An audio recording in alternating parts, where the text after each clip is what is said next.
thanks for what you do with your podcast and all the rest. You're doing a great job.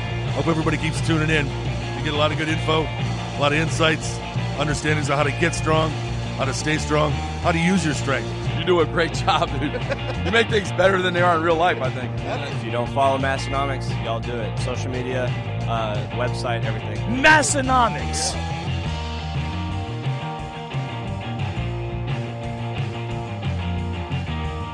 Welcome back, everyone. We're all green lights go. Actually, it's really red lights in the case of the podcast, but either way, we're going. We're here for episode 366 of the Massenomics podcast. Of course, that means it's a special 7-year anniversary episode of the Massenomics podcast. Continuing the trend of 7-year podcast anniversary month, my name is Tanner. And my name is Tommy. All right. How many episodes do you think we can continue to call it the 7-year anniversary? At least a couple more, right? I mean, it's our podcast, so we could just call it the 7-year anniversary podcast forever if we wanted to. Makes the most sense. I am wearing the tee, the 7-year strong Massenomics podcast tee. Can be found at Massenomics.com. You can grab one there. We did a limited run of these, one of the few Massenomics podcast specific tees we've done over the years. Check them out.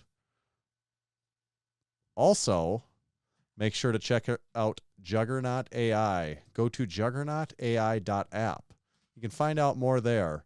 You'll find the smartest program for you. Juggernaut AI is like having the best powerlifting coach in the world with you during every training session, helping you reach your true potential. There's over 50,000 lifters on the app now, and we know that 2 of them are right here on this podcast right now, Tommy and myself. Maybe the two most important people 50,000 ever. Yeah, I don't even think they include us in the 50,000 plus number. We're just a separate 2 that they record specifically. There's over 15 quadrillion program variations. That's a lot of variations. Go get signed up. I think you'll find the right variation for you within the framework of Juggernaut AI. It'll give you phasic structured training throughout the course of your program. You get to pick a meet date or a testing date out in the future, and it'll get you peaked for that meet or testing day specifically, and enjoy the ride. Head over to juggernautai.app. Make sure to use our discount code Massenomics. It'll save you 10% for the lifetime of that membership. And today's episode is also brought to you by Bearfoot Shoes. Most shoes harm your mobility by over-restricting your foot's natural movement. Barefoot shoes are designed with minimal restrictions so your feet can move the way they're supposed to. Move with more strength and confidence in every step. Barefoot Shoes was founded by Chris Duffin, who attributes proper foot biomechanics as foundational to his success in squatting and deadlifting over 1,000 pounds for reps.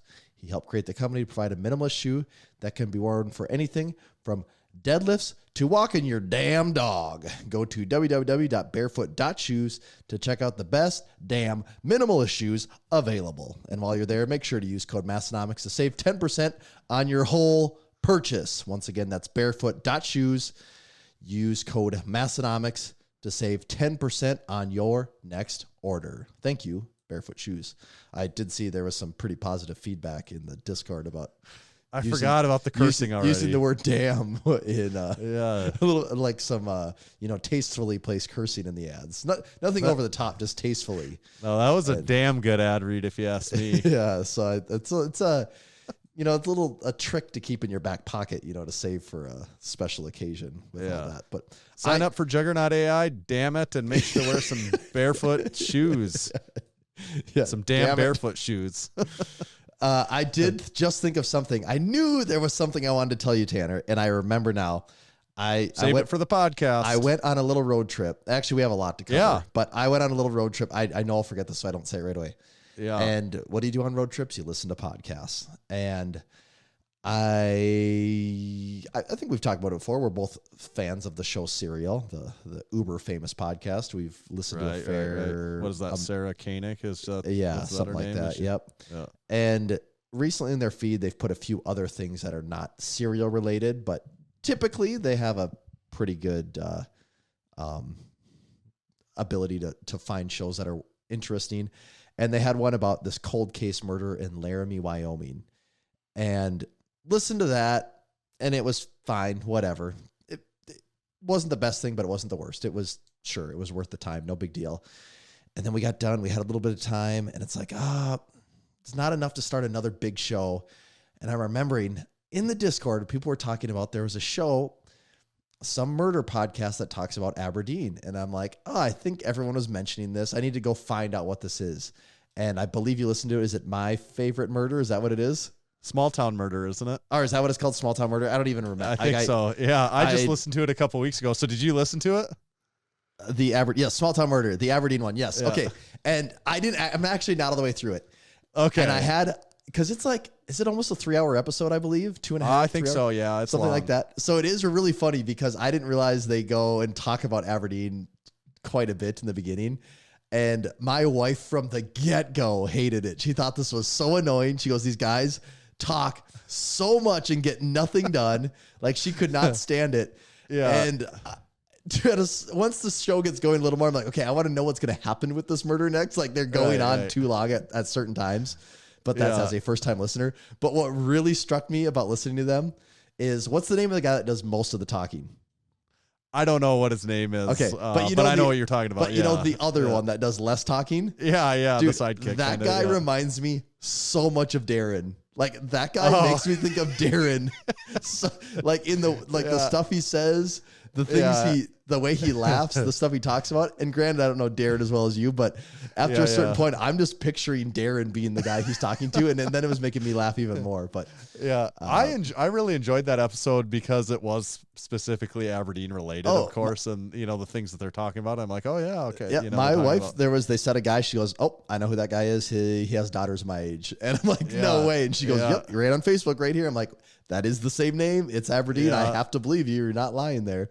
Yeah. So I do need to finish that one, but I'm not quite I was surprised. I didn't know it was a comedy podcast until I started listening, and I'm like, oh, I thought that this was Serial, you know, basically. Yes, and I'm like, too. oh.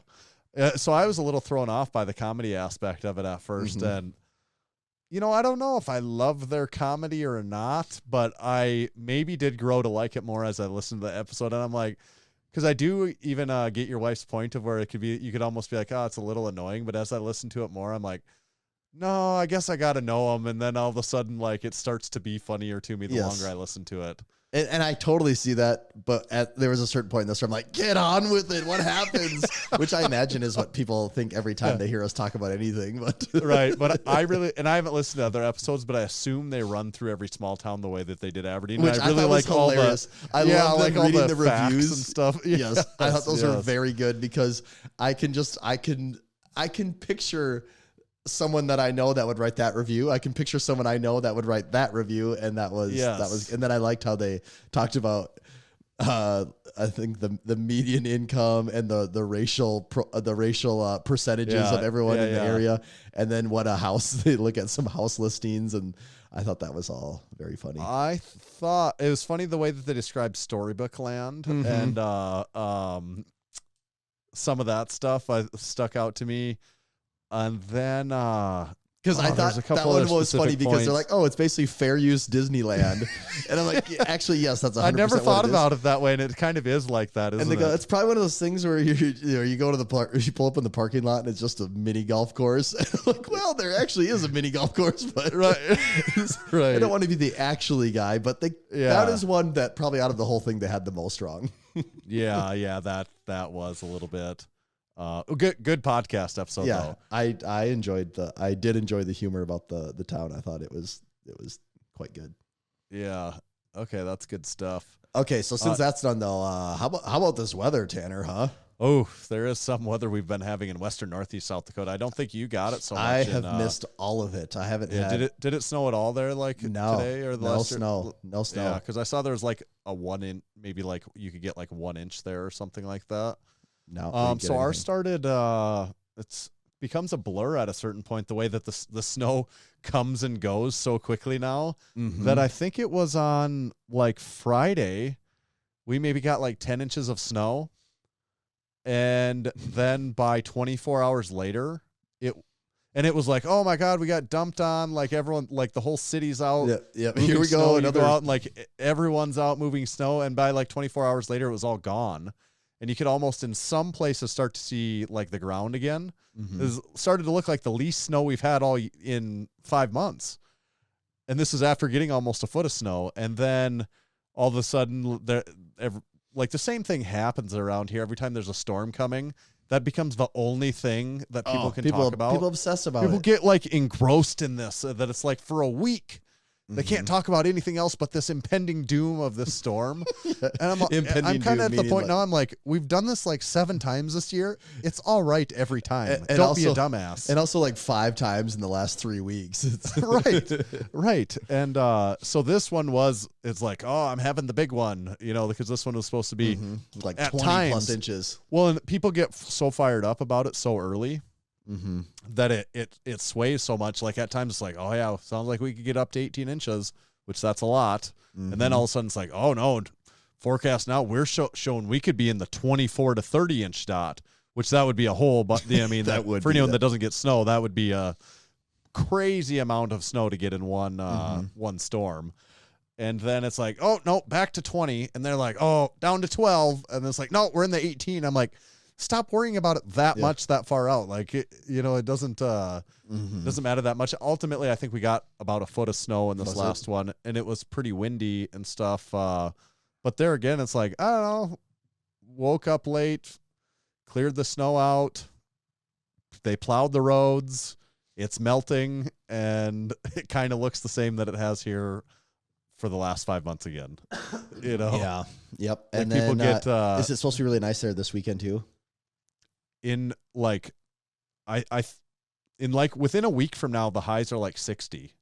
Yes, that's So here. I don't know what day it hits, but I was like, oh, that's really our real problem that we're gonna have. It's not the snow, because everyone is using their snow blowers and shovels like a well-oiled machine by this time of the year. But the more so the problem here is going to be the flooding, potential flooding in areas of Aberdeen, because we just got like 2 feet of snow in a week and it's all melting. And we're going to go from 7 months of winter to 60 degrees in a week. Yeah, that is a hard 180 there. Yeah. So I think people are going to be getting ready for some basement flooding and that sort of thing. I saw a TikTok someone sent me where someone's sump pump was running. This wasn't in Western Northeast South Dakota, but their drain tile was like gushing gallons per minute or gallons per second is what it sounded like a freaking waterfall, like Niagara Falls, like crashing into there, and the sump pump was just running constantly to keeping up. And it was just like, well, keeping my fingers crossed that this doesn't quit working, because it was coming in so fast, like your whole house would be just like horribly flooded within like 30 minutes. And there's no way. I mean, even if it quit working, if it's going that fast, I mean, no. Unless you're sitting right there waiting for it to go, I mean, you're just screwed no matter what. Yeah. I got most of my preparations in order for that. I actually got 3 working sump pumps all ready to go right now. So would you say you've ran through preparation A, B, C, D, and all the way to H? You're all the way to preparation H at this point. Yeah. That's good. You've listened to the podcast long enough. You've probably heard that I'm not a stranger to preparation H. I've been down that road before. Or was it that rod? What do we got? Any cans over there in eastern southeast South Dakota? We do. I've got mine here in this Drink Spotter Light. Can you see? I wish I had one of those. Oh, I don't have. If only there was one to spare for me. 1, 2, 3, 4, 5. I'm surrounded 6, 7. by Drink Spotter There's lights. 10 within my eyesight, and this is a camera that's pointed at your face, and I can see 10 of them. Oh, interesting story. I've got a AHA here, orange grapefruit. AHA. I actually went to the store because of all these storms. Like, I went and picked this out. Wow. Did you know how to enter the store? I went with my wife, so she showed me around. Okay, so she's like, and over here's where the beverages are. And I'm like, oh, there's a whole aisle of them. And I forgot that even when I was with her, I was like, oh, what are you going to get? And she was getting her stuff. And I'm like, oh, wait, I guess I could pick something out on my own too. Yeah. Oh, am I allowed to do this? So I picked out this. Do you need like a pass to do this? Well, right. And I almost forgot that I could maybe pick something out myself. So I got this AHA orange grapefruit. That looks delightful. I'm still working on the old Costco case of Polars, so got plenty to go there still. I will say, good. I made a trip to a grocery store that I don't normally go to in town, and it's a rather large one, and their selection of LaCroix, Bubblies, and Polars, I'd never seen or heard of almost any of the flavors there. It was crazy. So In what store was this? it was in Hy-Vee, but it was one of their bigger locations, and there were so many there that I'd never heard of. My mind was blown. So I'll have to make a trip there the next time I'm coming back through and really go crazy on the Massenomics credit card. Yeah, just like rack things up. This is good. This is a 4 all day. I might even give this a 4.5. That's a good flavor profile. Tommy, did you know that we're on the road to 500 now? Well, I see that we have a note about it here, so I'm assuming that means we're legit. We're legit on the road to 500 right now. We are at 491 5-star Apple Podcast reviews. They're going to say like 481 maybe. So this is my notice that I'm going to put out there. I think at the time that people hear this episode, there's always this little mad dash when we get close to this because everyone wants to do the 500th. But I'll tell you, there's a lag from when anyone leaves a review to when it pops up, and I don't know if it's 24 hours, 48 hours, whatever it is. So when you're hearing this, if you want a chance to be the 500th review, you need to get out there and leave a review right now because it's probably going to happen this week of this recording coming out. So I don't think you want a chance. You got to do it. Number 500, you got to leave one this week. I don't think I've ever left a review on my wife's phone. I'll probably go do that and probably get the 500th review. You should try to get number 500 just to really stick it to everyone else. Mine. And in the spirit of the road to 500, we do have something big coming too. Also worth noting, we've got something big in the works for after we get to that 500, but I wanted to read a couple past reviews. This is from a year ago from Toby. He said, lifting easy now. Toby. Came for the lifting talk, still waiting, but still listing. Not terrible. There we go. Thank you, Toby. The next one is from Ruger Rounds. I love this, ? I've been listening for over 1 year now, and I can honestly say that I still don't know what's going on half the time. I laugh, I cry. I wonder if I have dementia. These boys know how to make you feel like an awkward family Thanksgiving dinner. Next one is from Lemon Lime 303. After hours of listening, I still have no clue how many spaces I should put after a period. Very disappointing. Next one is from T. Faber. This has to be in the top 10 best podcasts based out of Western Northeast South Dakota. I agree, but I don't know if Aberdeen Magazine would go along with that. We're probably too biased to really know the correct answer to that. Yeah. We need someone with some journalistic ability to dig in on that one. Let's see. What are we at here? We've got Has He Seen It this week. That's going to make a comeback. We haven't played that in a while. Yeah, do you want to do Has He Seen It right now? Yeah, if you're ready. Yeah, let's do Has He Seen It. So Has He Seen It has over the last this year, it's been one of the fastest growing segments on the Massenomics podcast. It's been a little while since we've done it, since we've had so much going on between the Arnold 7-year anniversary, the Drink Spotter Light coming out, all that sweet stuff. But we're getting back to it, and we're going to a special year. The year is 2001 is where we're headed to, 2001. We've got 1, 2, 3, 4, 5, 6, 7 movies we're going to cover. Tommy, how many do you think you're going to get right out of 7 movies from 2001? So these were the first movies after Y2K wiped out the entire world and we were starting over again. This is all we had left. This was these 7 movies. Yeah. I was watching a lot more movies in 2001 than I am in present day. I want to say the number in my head's 4.5, but I can't do 4.5. So I'm going to say 4 because it's been a while since we played this game.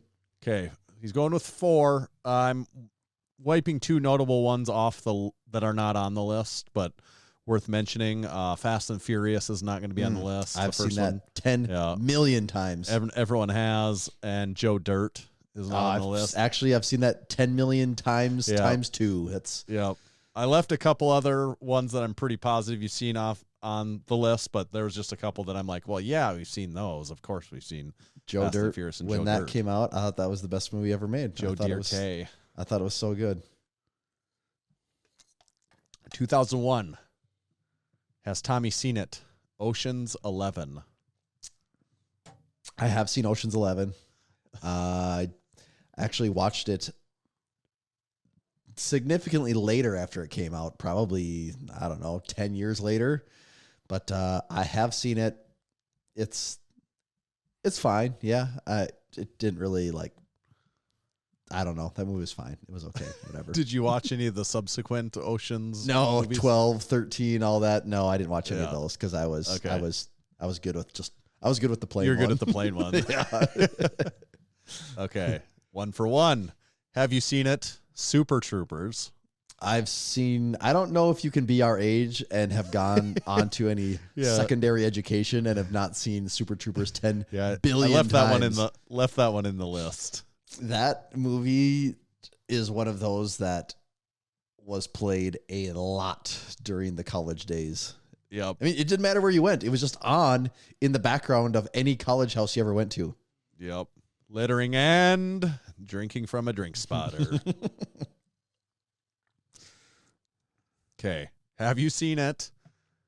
Legally Blonde. I actually have seen Legally Blonde. Okay. Yeah, I have seen it. Stifler's Reese mom. Witherspoon. Yeah, Reese Witherspoon. Stifler's mom is in there, you know. I'm pretty sure I've seen Legally Blonde also. I guess I'd have to go with yes. Yeah, I have seen it. I have. We're finding a sweet spot here in 2001, We are. aren't we? Have you seen it? A Beautiful Mind, starring Russell Crowe. No, I was thinking of Good Will Hunting for just a split second. Yeah, there. that's fair. That's a I have not seen A Beautiful Mind. This is one it's one I've always wanted to see, but I've never seen it. Beautiful Mind is good. I've seen that a few times. Okay, is it the same thing? He's kind of a math genius of sorts. It is similar in that sense. But is That, it a like war if you saw a thing, trailer? or- No, if you saw a trailer for it, you would probably see him doing like complex equations The on a writing, window and stuff yeah. like that. But there's some twists to Beautiful Mind that aren't there in like Good Will Hunting. You know, there's some. Okay. He's not a janitor, right? No. It's like, no, they're different. They're both janitors, and he has like a Boston accent. Well, but yeah, besides and that, he they're goes different. to the psychiatrist, and it is Robin Williams, but they're still quite a bit different They're movies. still a little different. And he's really good friends with Ben Affleck, but They go like to Just all bars cool. and stuff, but it's not the same. it's in Boston. Okay, so right now you're 3 out of 4. This will be an interesting one, I think, for people. Have you seen it?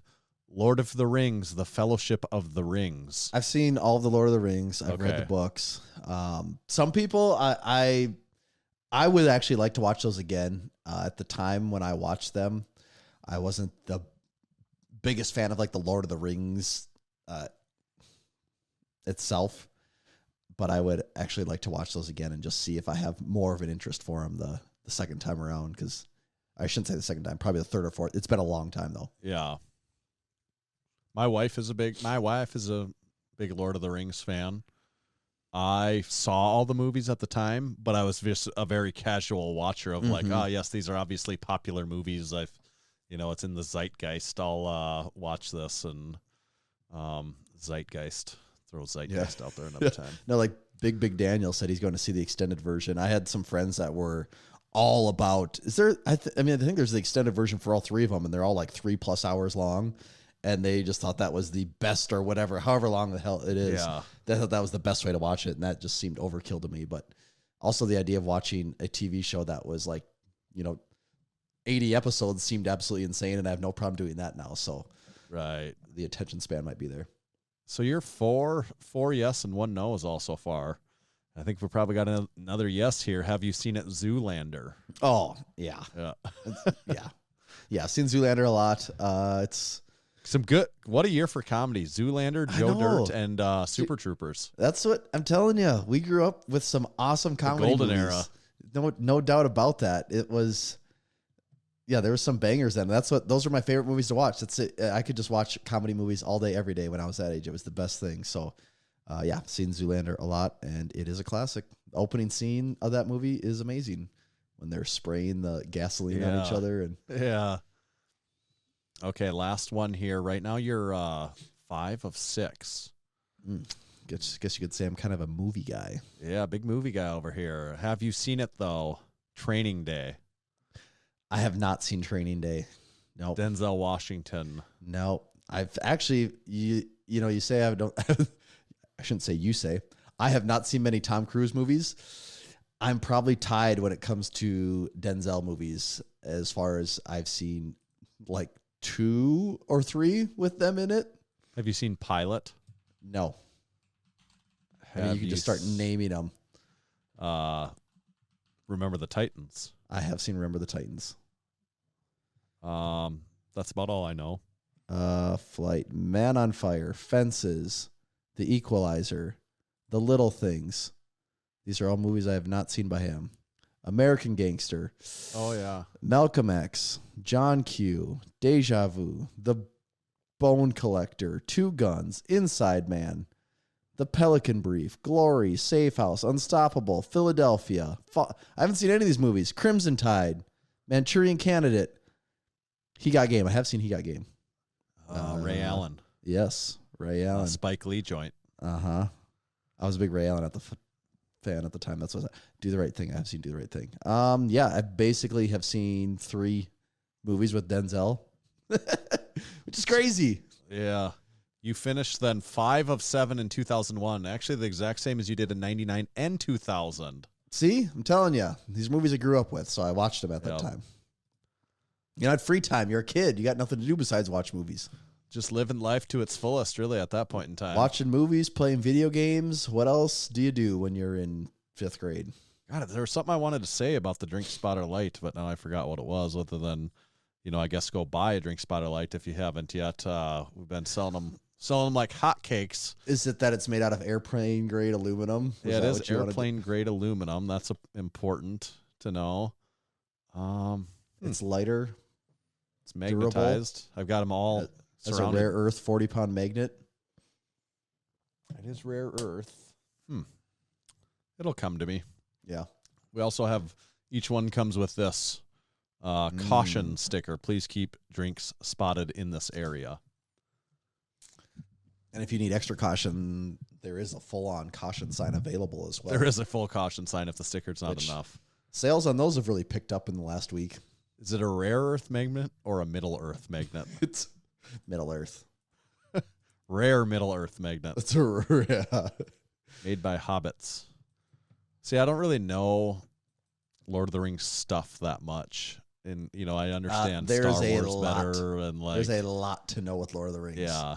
Like, I barely know it at all. Where the movies, feels like the movies actually just scratch the surface of the lore, actually. There's so much with all the, Similarian and whatever the hell all those books are that build up to what all goes on. And isn't the language actually like a fully functioning language too? Like he didn't just make a fake language. It is an actual real language for whatever the hell they speak. So there's a lot to it. I can't keep up with all of it. Do they speak Dothraki? I think so, yeah. I believe that's what it is.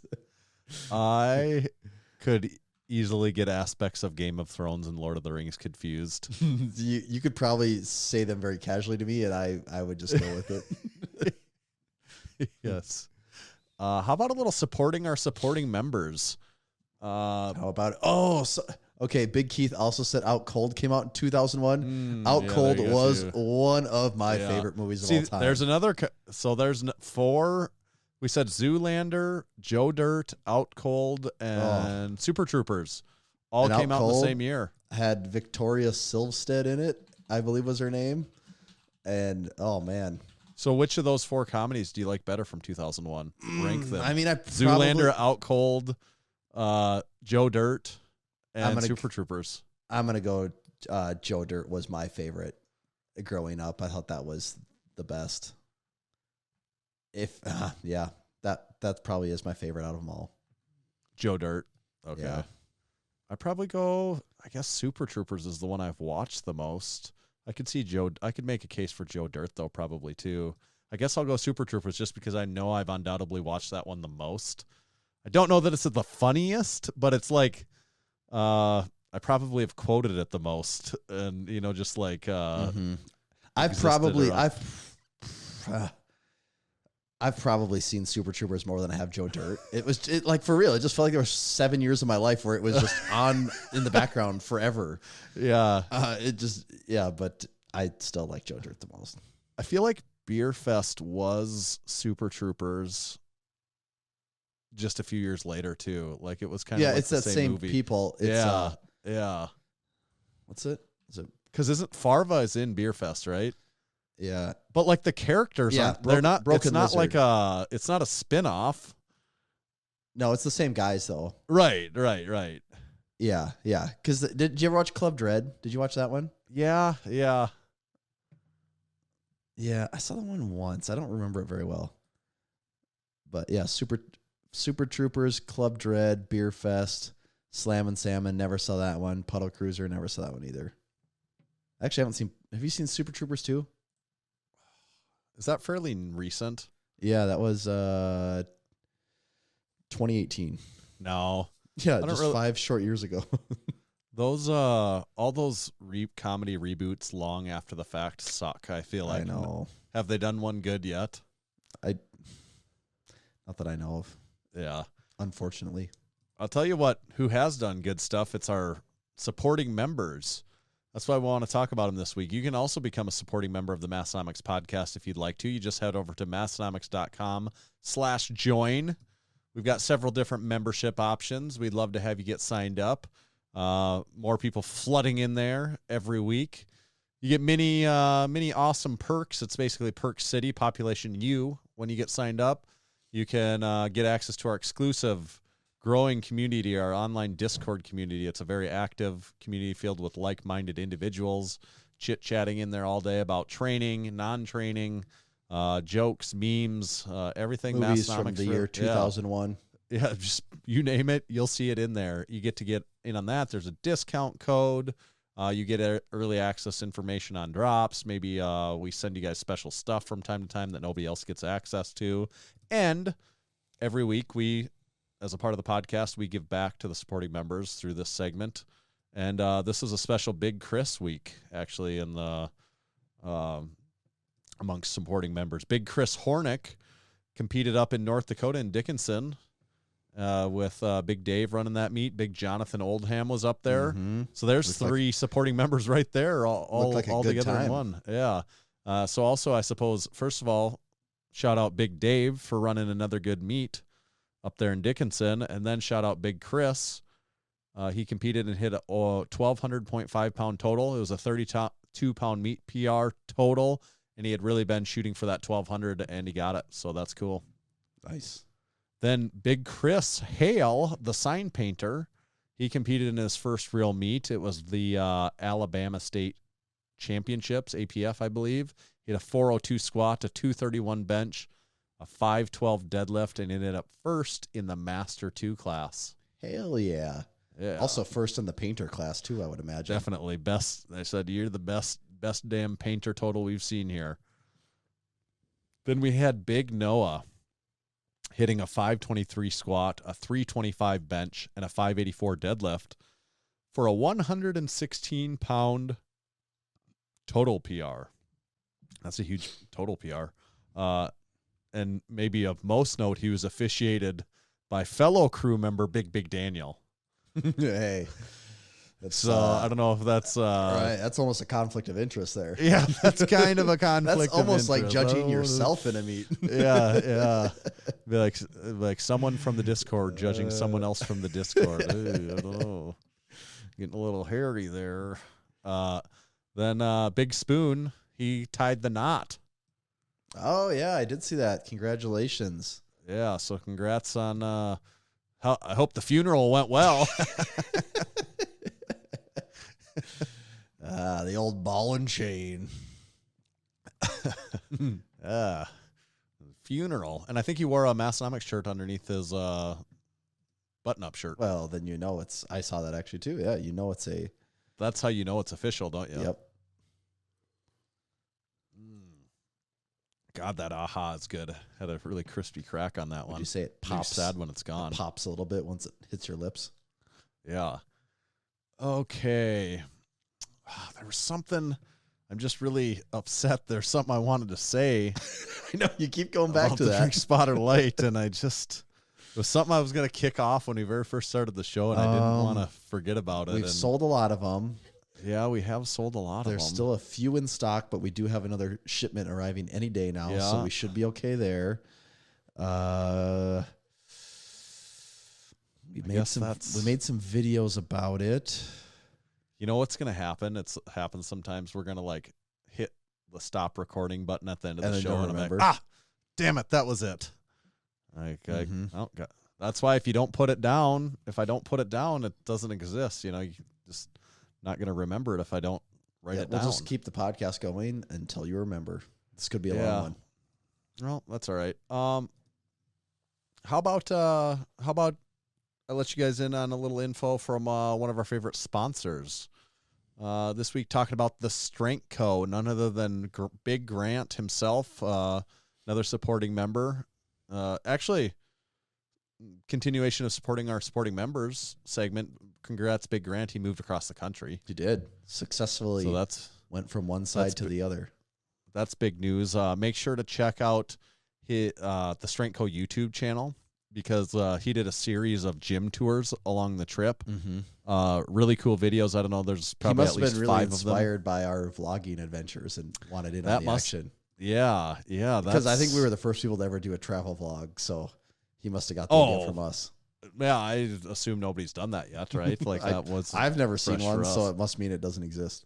No, but do check out the Strength Co. That series was really cool. He also checked out Jonathan Oldham's home gym, his shed gym, Daddy's home gym.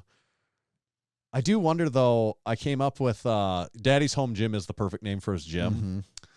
But I also subsequently have come up with Sweet Home Gym, Alabama. Oh, yeah. And that's also a really good name, isn't it? That is a really good one. Maybe it could be, that's like the Daddy's home gym. That's like the sub Sweet Home Gym, Alabama. Yeah, the alternative title. Yes. Yeah. I like that. That is really good. I really enjoyed that video, though, where he's there training with Jonathan in Daddy's home gym. But check out the Strength Co. They have regardless of all their great regardless YouTube of whatever content, they say about Grant. Yeah, whatever they say about him, they I don't care what everyone else keeps saying about him. They make awesome plates. Check them out at, what's the website now? Thestrength.co. Thestrength.co, and get their Made in America plates. The most recent cool news on the plates is the shipping costs. They've been slashed considerably. Actually, like, I don't know that he has many competitors now that can ship plates at the same rates that he can. Just to call out one specifically, like Window Shop in comparison on shipping for Strength Co. plates versus Rogue plates, and I think you'll find the Strength Co. plates, I think maybe to be cheaper in almost all cases, but in certainly many cases, and just like really cool how cheap that's become. It's used to be such a factor in the price of shipping these heavy plates across the country or wherever you live, and got that down to a way more manageable rate. Pass the savings on to you. They should lock him up and throw away the key for this is criminal. Those crazy deals. Yeah, he's lost his mind. Yeah. So check out the Strength Co. and make sure to let them know that your good friends over at Massenomics sent you. Yes, do it. Do it now. Big Keith did remind me of something in the Discord here, just reading comments. I was in the gym the other day. A guy came up to me and he goes, "Hey, my buddy was on your podcast." And that does not happen very often, that someone says, "My buddy was on your podcast." And I go, "Well, who is it?" And he goes, "Oh, my good friend Co." And I said, "Oh," and he goes, "Yeah, we went to high school together. We talk all the time still." And I'm like, "That's pretty cool. I'm cool." All right, I said, "Yeah, that's really cool." And he goes, "Yeah, I thought you looked familiar. After you had Co on, I've listened to some of your stuff." And then I left the gym, and probably an hour later, I got a message from Co. He goes, "Hey, I heard you talk to my buddy today." So that's good. So he listened to the Co Keefe episode too. Yes, he did. He did. Okay. Co did inform me he's going to be in the area in June, so might have to get something planned there. Is he going to be at Perfect Little Sweeties gym? He might be. I don't know. Actually, I gotta go lift. You this. Yeah, were you guys potentially organizing a Eastern Southeast South Dakota crew meetup? Yeah, at some point we will. It's, you know, just with everything going on, it's just been very busy lately. Yeah, But that'd yeah, be really fun. It would be. I think we could get. Maybe we could do it a time when I'm there and I'll wear like a fake mustache and be like, "Oh, look, I'm from Sioux Falls." You should wear one of those like Rastafarian My hats. You know, Pat, just like really, I'm from the Discord. I don't talk much on there, but I like heard it. about the meetup. Yeah, I like that. Yeah, we could have a. I mean, we could just turn it into anyone from South Dakota, but it just is in Eastern Southeast South Dakota as the meetup spot. But we could have a pretty good turnout if we did that, I think. Yeah, there's quite a few supporting members from that region, I think, actually, isn't there? There is, yeah. I think so. It's close enough you could almost get some of those fringe Iowa people to for sure. make a trip. Fringe Iowa, Minnesota, maybe even Nebraska. I mean, Lou's only a few hours away. Like, that's not that far. True. You That's know? true. Could be a real... We could do a meet and greet at your commercial gym that you go to. Yeah. They'd probably ban me from ever coming back there. Whatever you did with these people, don't bring them back here ever again. Should we get Big Mike on the old horny horn? Let's do it. All right. Oh, I guess that Are you means... going to boot? I guess that Are you going means to boot? These guys have got to go. Yeah, I've been sick of these disc. That's another perk of becoming a supporting member is you get to listen along live to the podcast, at least for the first portion every week. Sometimes we even let them stick around longer, but don't like to let them stick around for the whole thing too often, or else what do they got to listen to next week when this comes out? I know. Well, and it works good because I can say I hate to see him go, but I love to watch him leave. So With that honky tonk badonka donk. that big old caboose. Big Daniel says you don't want to go. You ain't got to go home, but you can't stay here. Oh, you beat me to it. I wanted to say it so bad.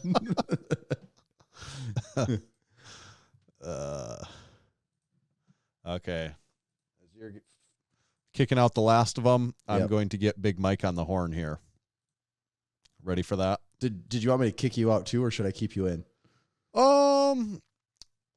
I'd actually, maybe it'd be more fun if I just got to listen to like new. I'd be like, oh, I haven't heard this before. He's like, no, I just want to talk to Mike on my own. This is private. I would prefer not to record this. You got a lot of stuff. But yeah, that'd be fun to do a full conversation with someone sometime and be like, yeah, we didn't record that. Yeah, Like, yeah, that was just build up. That was like we just the wanted to pre-interview. chat. Okay.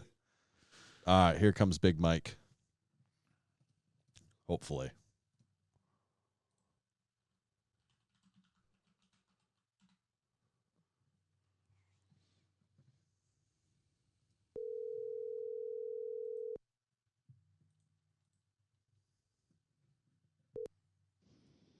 Yo. Big Mike, is that you? Indeed. Excellent. We're excited to get you on. You're live on the Massenomics podcast with Tanner and Tommy. What's up, Mike? It's excellent to be back in 1982 when a radio show appearance is a landline call. Fuck Zoom, Skype. You guys went back 18 generations. I love it. Why don't we get a rotary telephone and just Morse? We could just Morse code the shit. It's funny. We've been doing it this way for many years, and it's not just until just like this year that people are starting to call us out on that. Like, I guess 2023 was finally the time when it's like, no, it's no longer acceptable not to use Zoom. Yeah. Pretty sure ChatGPT could do a better job at this than you guys are doing. So.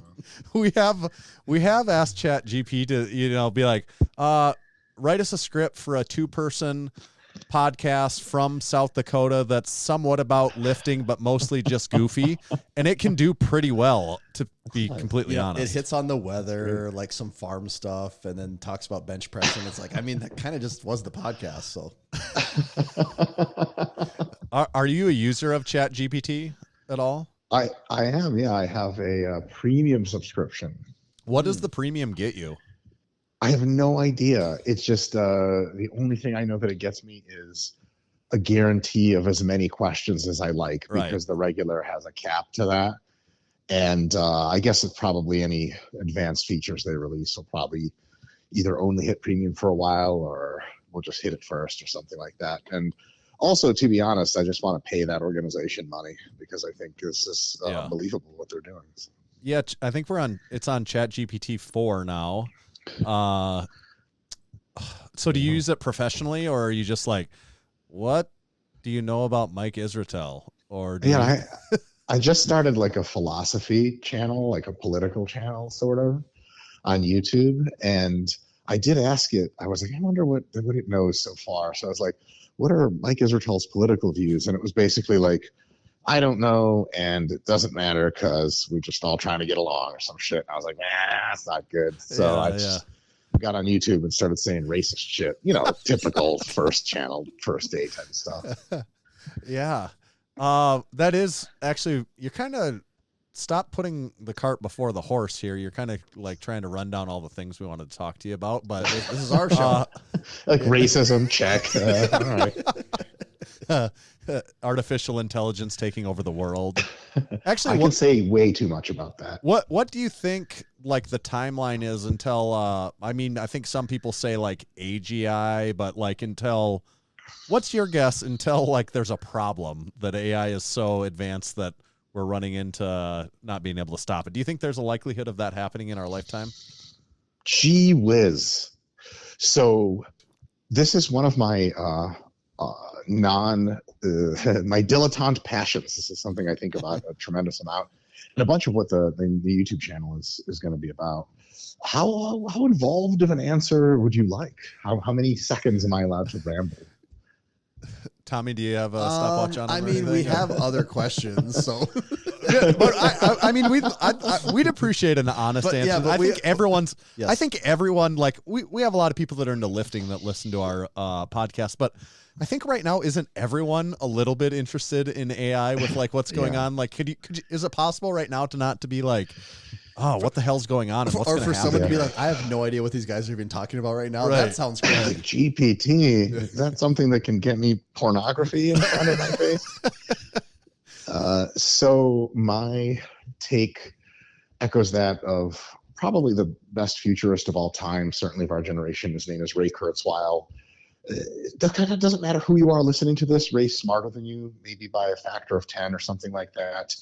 And just Google him and you'll instantly realize like, holy shit, there's people like that in this world. And then you go down the singularity hole once you start looking him up, right? Yes, that's right. That's exactly correct. And that has a lot to do with AGI. Yeah. So Ray's estimate for quite some time has been curiously the year 2029, not 2030, 2029. Now, I'm not as smart as Ray, and I'm not in the business of making predictions that specific.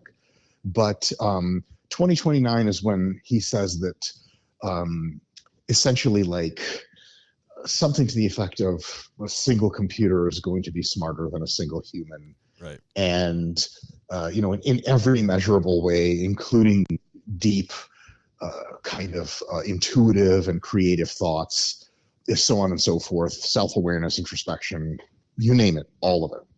And I'm inclined to believe that is very likely correct. I would actually say it's there's been an interesting paradigm shift. This is probably the most interesting time to be talking about that specific claim, because in early 2022, many even very smart people would have laughed you out of a room if you said, "Yeah, Ray Kurzweil thinks 2029." I'd be like, "Oh, get out of here, kid." Yeah. After GPT-4 came out, a lot of those people are like, but this thing's real smart, man. And it sure shit sounds like a human being. Sounds more like a human being than my grandpa, who just like ashed cigarettes in my face and told me I wasn't going to grow up to anyone. But sure, he was a large language model and not that large. He didn't have a lot to say. So in any case, I think that the era of artificial general intelligence is quickly approaching. I would say fewer than 20 years, almost certainly. And very likely on the order of 5 to 10 years from now, probably about 10. I also think that is the greatest thing that has ever happened and will very likely usher in an era of paradise. And I find it very unlikely that it'll be a terrible thing. I was waiting for you to laugh and be like, "Gotcha, guys," or something. Just kidding. 1001000. I'm already a machine. Sign me up for some of that paradise, man. I gotta be honest. I'm genuinely surprised you have such a positive outlook on that. I feel like there's a lot of doom and gloom and negative takes and predictions around this. Totally, yeah. And I find most of them to be without much logical merit, and some of them have some merit, but they sort of break up at the extremes. I'll give you a real quick first assessment, just kind of a kernel to get whoever one of your two viewers or listeners does. But viewers, Jesus, nobody views a fucking rotary dial phone. In any case, so for example, people will say as soon as machines are smarter than us, they're going to kill us all.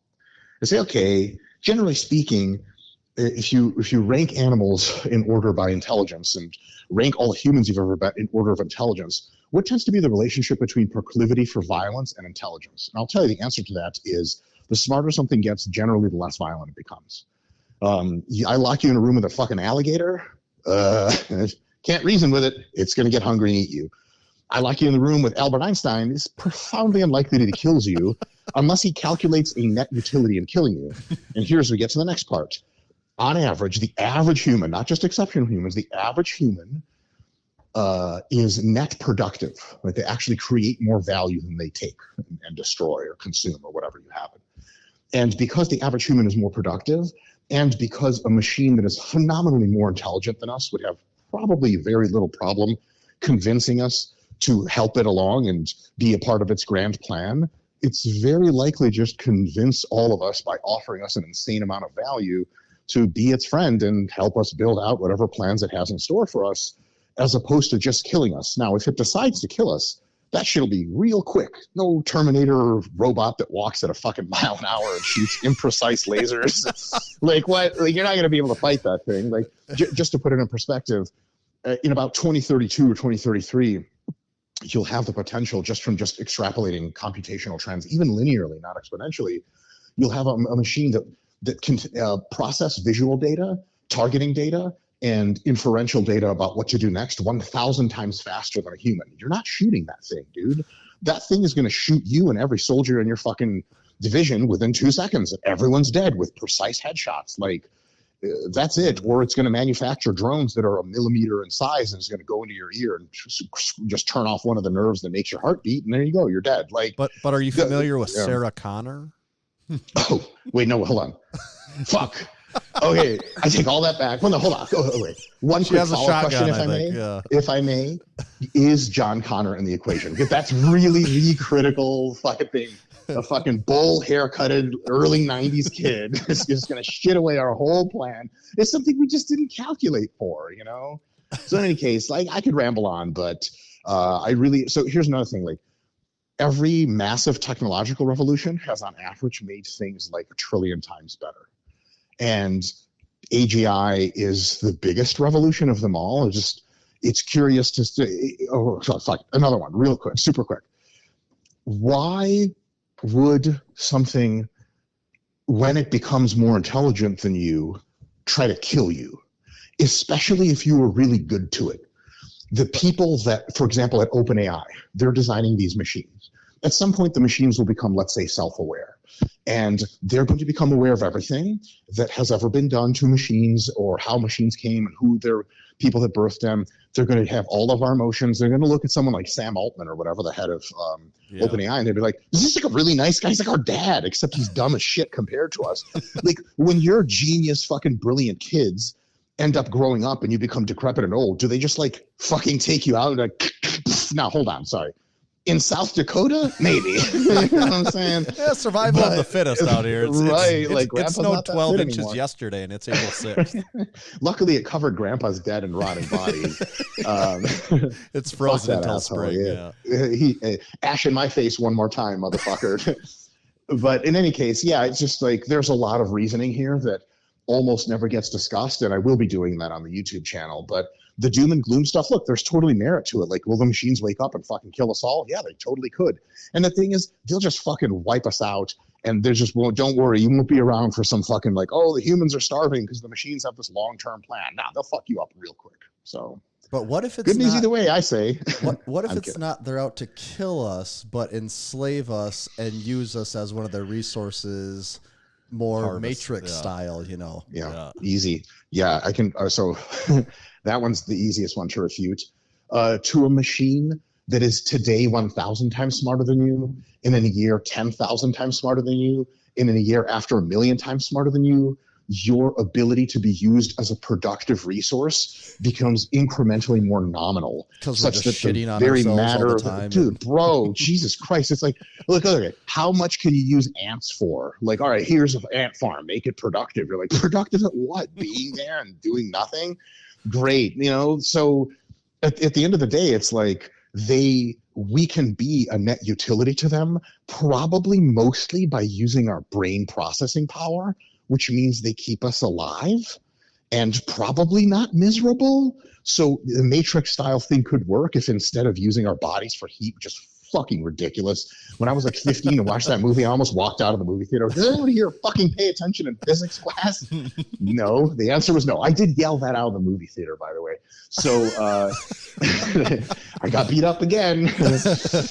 So at the end of the day, they might do something like the Matrix, except it'll be for your brain power. But what they'll probably do is you'll voluntarily be into this, and you'll have like the Elon Musk brain machine interface thing. And for using some of your brain power to do various calculations, they will project an ecstatic fantasy into your brain for the rest of your life. And by then they'll have the biotech to keep you alive forever. Or they'll just copy your brain into the machine and you'll ascend with them, which is what Ray Kurzweil thinks is probably going to happen. A lot of good possibilities and a lot of good reasoning for good things to happen, because again, humans are a valuable resource, and not so many ways it can go bad. Though if it goes bad, I assure you it will not be a battle on the margins. It's like World War III against the machines, year 8. Like, no, it ain't gonna be no year 8. There's gonna be like a second 8, and that's it. Yeah. So your new YouTube channel, we're hitting on maybe a lot of things you might talk about there, but what's the it's, I assume, non-nutrition, non-training related. What's the motivation behind that? I just I have a very lively intellectual life outside of lifting, because you can only think of so many things when you're bench pressing. Up, down, ow, my pecs, shit like that. No, memes. I mean, memes can go on for days while you're bench pressing. Yes, you absolutely can think of memes. And then at some point, I just have I read things on the internet or watch YouTube videos and get people's takes about politics and kind of the direction of where the world is going. And there's so many fucking infuriatingly stupid fucking takes out there. I'm allowed to swear on the podcast. Yeah, you can swear on this thing. Sweet. Yeah. Thank God. You're like, actually, no, we have to manually bleep all this. ChatGPT doesn't do that. So thanks a lot for 10 hours of work. So there's just a lot of dumbass takes. This is not the only inspiration for the channel, but there's just a lot of stupid fucking takes out there, man. And I and a lot of pessimism. And actually, humans are on average wired for something called the pessimistic fallacy, which is it's from economics. It's like people usually have more of a bleak look than reality supports. Oh, for example, you ask someone that. My dad, you're not going to be anything, son. Like, Jesus Christ, Dad, he was right in that case, but uncharacteristically. So I just watching folks like Lex Friedman really inspired me, because he doesn't have a super bleak take, but he's occasionally haunted by Russian Jewish depression, which shit, that's the pool I swim in. So stuff like people have all kinds of takes about stuff, and I've been reading a ton and thinking a ton, and I just think I could just go out there and kind of maybe share a bit of my take on shit. I think some of it's going to be dumb as shit. Like, dude, shut up. Look at the shape of your head. You stare at a freak. Nobody cares about philosophy. Get punched in the face again. But some of what I say might be like, it might make a little bit of sense. And so I was like, yeah, I'm just going to throw this out there, because I've gone off topic and done some sort of philosophical political rants in various other contexts, and a lot of people are like, hey, that sounds pretty cool, I think you should, you could say shit. And I'm tend to be not the least funny person on the face of the earth, and I've thought a lot of shit through, so maybe I can do good, or maybe in 3 weeks the channel's going to shut down and I'm just going to cry a lot, which would make it every other day. What do you think of the term polymath? Are you on that track? I don't really know a lot of math, so no. I'm like a uni math, maybe like a semi math, fractional math. I don't know what that. I think I don't play a musical instrument. I don't know how to shoot a bow and arrow off of a horse in a countryside town in England. I don't play chess. My dad actually is like a regional chess champion from where he's from. And he was always like, Misha, you should play, because my Russian name is Misha. It's my given name. He's like, Misha, you should play chess. And I was like, and again, if I offend anyone, I'm totally kidding. I'm totally sorry. Chess sucks. Like, fuck that. We've got a lot of big chess players that listen pretty regularly. We're really hot with the chess crowd. Gary Kasparov was on here, like he's furiously dialing his own rotary phone as we speak. There's a dial tone. He's like, shit. Yeah. So no, I'm not a fucking polymath. I'm not even that smart, man. Fuck if I just masturbate a lot. That's my absolutely that I can fucking stand by. I don't give a shit who doubts me. I might not be that smart. I might not be good at lifting. I can jack off, and that's something. It's something to hold on to, and I mean that literally. Yes, that is true. Well, that's a good point too. Obviously, you do come, from a point of intelligence on a lot of stuff you talk about, though, and also you mentioned, a lot of times you're not the least funny guy, and we both remarked that you always have this quick wit about you as part of what makes your stuff so interesting, I think. Were you born that way? Do you feel like when you talked about 15-year-old Mike earlier, like did you have the same quick wit then that you did now, or is it something you've honed over the years? That's a good question. Because what I imagine is, when I was like a 12-year-old kid, and you get in an argument with someone that you're kind of friends with, and it gets personal real quick. And like I kind of picture 12-year-old Mike, the guy that shuts you down and humiliates you so quickly in front of everyone, because you just like have this thing. Damn, he went there right away. Yeah, and it's like he just knew it. It was just like there. You didn't have to think for a second. Yeah, it was just there right away. The Star Wars guy, like, actually the Klingon army, not the Romulan army. And you're like, whoa, you really do jack off a lot. So, I don't think so. Until I was like age 15 and I finally got my hands on some prescription, I will say Adderall, I thought it was really stupid because I was really bad at school and I had some inklings of high intelligence, but like I just like got F's on everything all the time because I couldn't concentrate because I had attention deficit disorder. And then after age 15, I like became really, really profoundly good at school. But I didn't, I debated teachers a lot. I was the kid that raises, like if a teacher asked the question to the class, I would raise my hand when I knew the answer. I generally knew it really fast. And so a lot of people were just like, dude, shut the fuck up after a while. And I think that part of the reason why I stuck to lifting and went hardcore into it is I wanted to be able to raise my hand in class and for no one to tell me shit. Actually, I have a fucking really quick, hilarious story on this. I don't know if I should be sharing it. I don't think it's I don't think it's a problem. So you guys know who Jared Feather is? Oh, I don't know if I do. Name sounds okay. So Jared Feather is he's a colleague of mine in RP. He is a professional bodybuilder. He's is that classic physique? Wait, is that your son? Is my biological son? That's your son. Yes. Yeah. Okay. Yeah. I'm going to be on the record. You should have said your son. Yes, my son Jared. Yeah, your son. Yes. So he he was going to go get his RD, like his registered dietetics license, but it ended up COVID happened and he had to move somewhere else. And he was like, fuck that. He's probably going to come back around to do more school, but he'd already had a master's degree at this point. He was like 26 years old or some shit.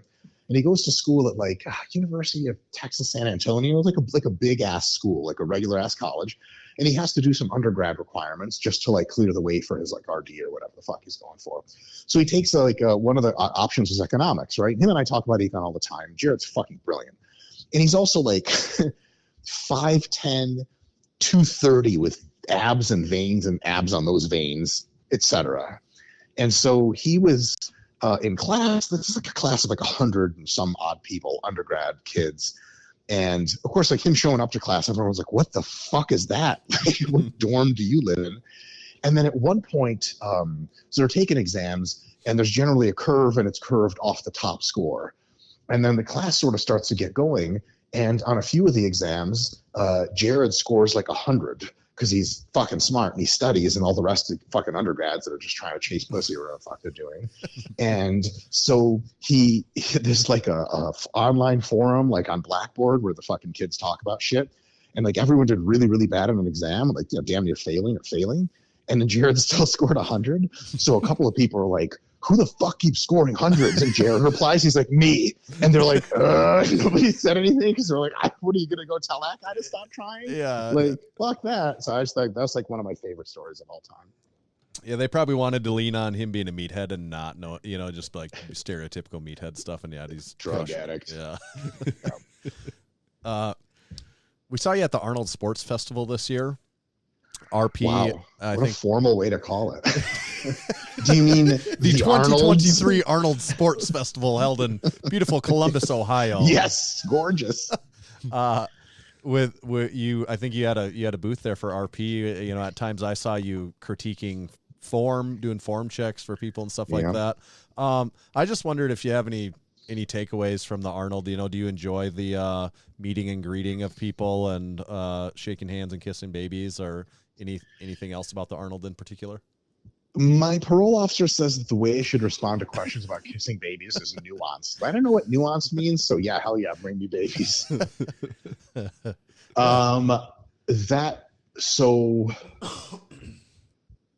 What's it called? Yeah, it was a trippy experience because my first time I ever went to the Arnold, I think I was 19 years old, and I was a nobody, and this was pre-social media. And so I just like reveled at the fact that the people that enormous existed. And I saw people that I'd only seen in magazines, and just like, I was that weirdo off in the corner, just like staring at people like, oh my God, like, that's Jay Cutler. Yeah. That's actually Jay. Cause you guys remember the first time you ever saw someone like jacked, like not at your local gym jacked, right. And you were just like, what the fuck? And I was like, I'm never going to be remotely this jacked. This is impossible. I remember seeing Johnny Jackson, pro bodybuilder. Yeah. I was looking at his chest, and I was like, you could shoot a gun right into his pecs and it would just do nothing. Nothing. It's like one of those Looney Tunes guns that just shoots like black dust. That's all would happen. And so that was my context for the Arnold, and kind of what it always meant to me emotionally. And then Jared and I walk into this Arnold, and like we couldn't walk 3 feet without people being like, oh my God, Jared, Dr. Mike, Jared. And I was just like blown away. I'm like, fuck, who the fuck am I? Like, why are you? And people was like, dude, people were saying like, dude, you fucking changed my life. And I was like, bro, first of all, thank you. Second of all, don't say shit like that. Like, I didn't change your life. I'm just some idiot on the internet with a weird shaped head, lies about strength training stuff. It was like, and there's so many people just said such cool shit. And honestly, my whole thing was like, a lot of people were like, we talked to people for as long as like it wasn't inconvenient to hold up the line to our own booth, like it's a weird dynamic because you're like, all right, see you later. There's other people to try to talk to everyone, and I just like wanted to genuinely connect with people because it's like that's the only thing I'm actually good at. Like I'm not the whole like, oh, you're like a celebrity or whatever. That doesn't mean anything to me, and it's fucking weird, and I hate it. I have like an allergy to being seen as like, I don't like social hierarchies a ton where like, oh, that's Mr. Big Shot. Like fuck that, we're all human. And like, I was able to chat with a ton of people as just a fucking human being. And I was on comedically. Like sometimes you just have it. It was like dick joke, joke about eating my own shit.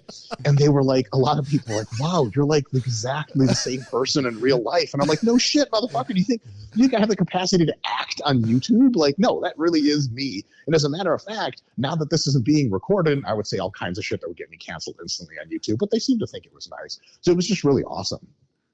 Yeah, that's cool. That's really fun. So you would you do that presence again in the future then with RP in the booth and everything going forward? Yes. So that's a technical business question. Right. Probably not. But maybe I'm definitely interested in going to the Arnold for a long time. Yeah. But probably just like floating around. Yeah. Like going to other people's booths, going to you guys' booths, kind of trying to see what the hair is. It the real hair? Is the beard real? Another thing, like creep around like the bikini girls. They not say anything, but stand a little too close, but not close enough for them to talk to you. Just close enough for you to smell them. That's my shit. Yeah. Okay. Important question here. Is the anabolic window real, or Is it more like Secret Window, the 2004 thriller starring Johnny Depp? Oh, I gotta check that out. Although no, I don't, because thrillers scare me. Okay, it is like, a I just little won't. scary. Yeah, It's a little scary. It's a little spooky. Can I get a quick synopsis, like just like a 2-sentence, the Chat GPT in 2 sentences? Tell me what Johnny Depp's movies are all about. I'll give you the official synopsis. Or Tanner, did you want to give it? Do you No, have I am actually well known for giving horrible like for listeners of our podcast, they have come to love the awful movie summaries that I give. Tanner so maybe gives I terrible should, ones, and in the moment, to me, it sounds like he's rehearsed them, and then on playback, they're gone awful. No! I'll be like, It's like I'll say the word like a lot, and I was gonna say just wildly inaccurate, like Terminator, a child and his robot friend. Like, no, maybe no. Yeah. And I'm like, oh yeah, I do remember that, and then we're all good. And I actually don't know if this question makes sense, but I just wanted to talk more about the anabolic window and reference it to something. Well, yeah, here's the synopsis. You can be the judge here. While in the process of an ugly divorce from his wife, writer Mort Rainey relocates to his remote cabin in upstate New York for solitude. Attempting to recover his mental health, Rainey has the misfortune of being found by a farmer who claims he plagiarized his work.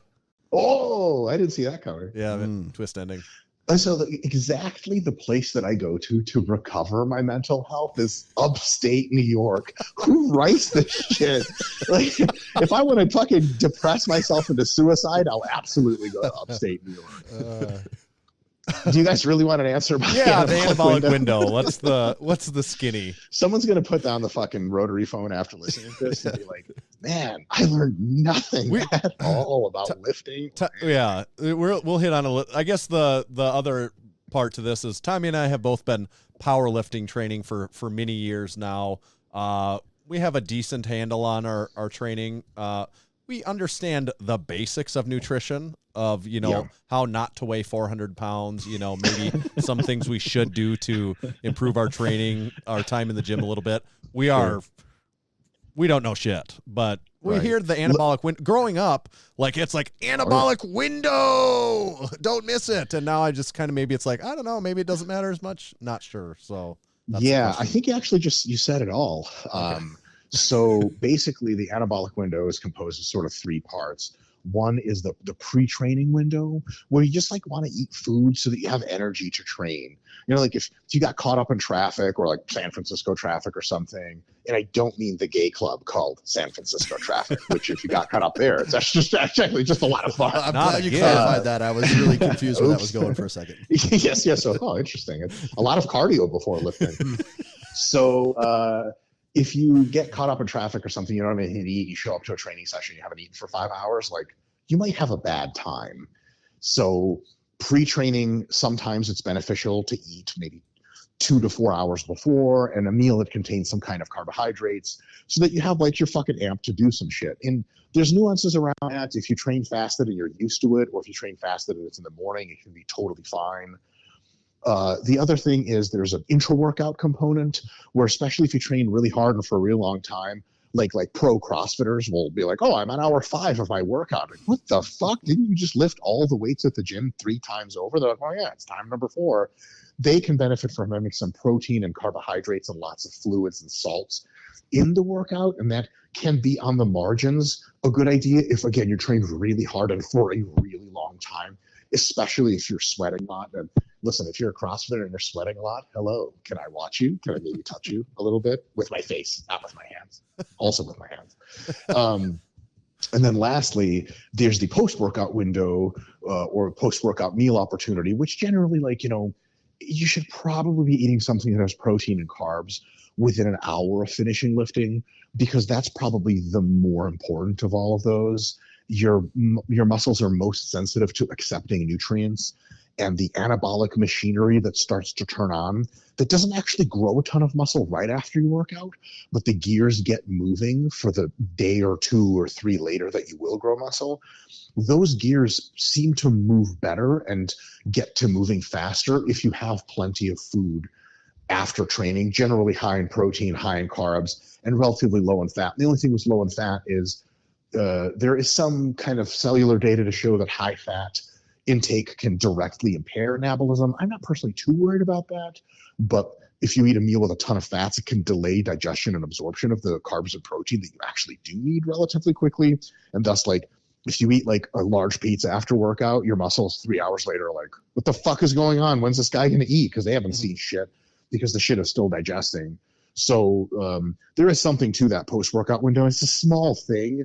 But what I say to this, even just to, powerlifters or not weirdo contest bodybuilder people that need to kind of dot all their I's and cross their T's in nutrition, like if you're bothering to go and train hard and you're bothering to train hard enough to like want a lifting program, which, by the way, the RP Hypertrophy app going to be releasing here in a few months. Yeah. Shameless plug. But, if you bother with like learning shit or even listening to podcasts like this one, you can probably bother with getting some fucking protein and carbs within an hour after training. And that's just like an easy green check mark next to your nutrition. It's not a huge deal, but if it's like an easy 5 or 10%, like it's like walking down the street and seeing like $5 or $10 on the ground. Like, you're not Bill Gates. Pick it up, motherfucker. You know what I mean? Do you guys know the Bill Gates reference? Would he know? No, I mean, we know who Bill Gates is, but like, I don't know. I've heard that name before. Hey, It sounds COVID familiar. denier. No, but like, is there something that he had said he wouldn't pick the money up or something? He didn't, I Okay. believe, but people have calculated that, someone of his earning stream. Oh, yeah, it'd be like he's it on his costs way to more to anything bend over and It's pick it up. It just costs more time. Yeah. So Yeah. like he makes like something like, $10,000 an hour or whatever, several $100 a second or some shit. And you're like, well, that's not worth it. It's a $20 bill, and Bill Gates is on the way to a meeting. He just keep walking, which is insane, right? It hurts my Jewish soul beyond repair. Like, if I saw someone walk by a $20 bill, look at it and continue to walk, I'd be like, but the money. I couldn't. it's Not, I still mean, I don't there. think there's amount of net worth I could have or anything that would prevent me from picking that up. Like, No. I can't. You get too I mean, I'm- excited. I still I can't- remember those times you like go to the ATM and there's a 20 sitting in there. It's like the best thing that ever happened to you. What? That's actually happened to Oh, you? at the bar at like 1 a.m, you go, you're like, I'm gonna grab some cash, and there's already cash sitting in there. You're like, yes. I'm pretty sure you're just stealing tip that was left for the bartender. By ATM, he meant like the cash register. Yeah, they're like, oh, there's all this money in I here. see. It's whatever the money Yes. comes out of. It doesn't really matter. Yes, I thought that ATM, you meant the pornographic technique of ass to mouth. But, Oh, but yeah. again, That is a I'm very- confused money and I in don't here. know where I am. That's on me. I should have clarified that. You always check the Bible when you go to a hotel to see if there's. My son actually has found money on there on 2 occasions. Okay. Let me just be perfectly clear. Your son is stealing money from God. It's not going to end well. I've seen a few Johnny Depp movies, and they all go that direction. The farmer will get you in the end. I think it was in the New Testament. The money was. So I don't know if that You're good. matters or not. Yeah. Okay. There's a lot of forgiveness in that I don't one. think you forget it, or I don't think you care about that part. So That's right. You people. just kidding. I don't care about any parts of it hardly. So. Whoa, controversial take. I'm going to sidestep the fuck out of that. Do you think that training to failure, first of all, good or bad, maybe you can't say, but then is it underutilized or overutilized? I think it's underutilized by most people who train not hard enough, overutilized by people who are really trying to train hard and optimally. I think that training to failure is something that's really cool at the very end of your mesocycle before you deload, because it gives you an anchor onto how hard have you been really pushing this entire time. And it probably drives a little bit more stimulus than most normal training. That's 2, 3, 1 rep in reserve. But it comes at a huge nonlinear addition of fatigue. And it turns out that most of the research and most of our experience confirms, like, if you leave 2 reps in the tank on average, like almost every power lifter does for everything, you actually get very similar muscle gains over time and definitely strength gains, but at much less fatigue, so that you have to deload less often and you can make longer term progress and probably even stay more injury free. It's a curious thing that bodybuilders who often go light and use bitch ass exercises like cable this and machine assisted that, or like, yeah, man, I'm fucking hardcore. I go to failure, brother. I'm a fucking failure. It's what my teachers told me, but now look at me now. I'm on D-ball. It's great. These are the same people that will be like a third the strength of a powerlifter, and they're like, you train a failure, right? And they're like, no, dumb motherfucker, I'm not trying to die. I use RPE. And they're like, what's that? It's for fucking pussies. And you're like, all right, you have no idea what you're saying. I think a lot of people that claim to train to failure or talk about it a lot are just like, they just should join an MMA gym and get punched in the face a couple times just so they can feel tough. I think that's what they're really going for. If you think about it considerably, constantly training to failure, again, it's super effective, but it produces so much fatigue, it's just not effective for long. You stop getting stronger, you stop progressing. If you keep most of your training a little bit shy of failure, you absolutely check the fucking box of training hard enough, but you can also progress for longer. And that's like, it's really awesome. It's like, you know, like when you're having sex with someone, is there a time for yelling while you bang them as hard as possible? Yes, but that generally tends to be either at the end or at the beginning, which for me is roughly the same time period because your boy's not out there trying to last. Yeah. What's in it for you at that point? What's all that extra time for? I mean, we could just watch TV afterwards. So you do put out a lot of good information on training and nutrition, obviously into the internet through Instagram, all these social media platforms. You know, a lot of it is principle-based stuff. You know, you're educated on it. I wondered, what's your take on, I don't know, I'd call it a Fitfluencer. There's probably a number of ways for it. You take this average person I'm making up. They have 500,000 to a million Instagram followers. They're hot. They probably know, maybe they even know like a little bit about training and nutrition, not that much, but everything nice. They put out is basically crap. What do you think about those? Like, do you care? Like, are you like, do you think, this is crap, I wish you would stop doing it? Or do you just think, yeah, whatever, do your thing, it doesn't affect me? I rarely can bring myself to blame the people doing things that they in earnest think are valuable. Like, I think most people who are Fitfluencers are like, they think they know things. And they're probably just trying to help people and earn a couple dollars along the way. The people I have no trouble blaming is the people that actually listen to those people for advice. And I'm mostly kidding because, you know, like, I don't fucking know. You got abs and you look great. I kind of want that too. I don't know anything about lifting. I log on the internet. I'm going to listen to what you have to say. And then I run into like the fucking Massenomics shit or Dr. Mike Israetel. I'm like, these people are weird. They have weird haircuts. How am I supposed to even parse the fact that they're allegedly know what they're talking about? So like, once you get to be like a caviar eating, monocle wearing, refined lifter, yeah, you come to us and all the good stuff. But a lot of people are just trying to like, you know, fucking learn something. And when you look amazing and your ass looks beautiful and I want to look like you, goddammit. As a matter of fact, girl, what's up with that ass? Fuck looking like you. I'm trying to get close. And by that, I mean DM you pictures of my cock every day at 3 p.m. Like clockwork. So do you think... That's what they call me. Do you think, like, in this day and age, if you were to say compare now to, let's say, 15 years ago, do you think it's harder for people to, like, parse the bullshit now and find the good stuff? Or was it easier... Was it easier back then when there wasn't as much stuff, or do you think it's easier now when there is more stuff to go through and find the good stuff?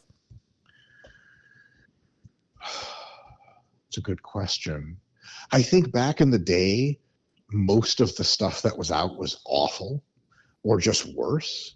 And nowadays, with just a couple of keyword searches, you can get mostly good stuff. Evidence-based. You just type that in, scientific principles of... And then boom, like you're into some good shit. And then like, you know, if you have the ability to parse, like there's ways of being a decently intelligent person that you can have no subject matter expertise, but have a bullshit detector that's decently tuned. So for example, if I don't know anything about, like, let's say I'm trying to get like titties installed. Like, let's say I'm a woman, I'm trying to get big ass bakies. You know, I'm saying, hey girl, do your thing. Nobody judging you. As a matter of fact, many people support that.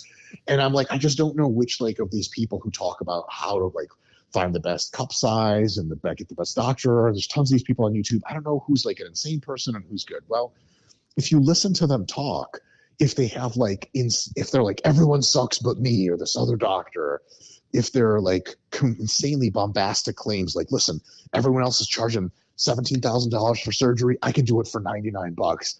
Like, you start to be like, man, I think that person's a fucking weird charlatan liar. It's not. It's one stop, easy fixes, hacks, all this other bullshit. The one secret, everyone's stupid but me.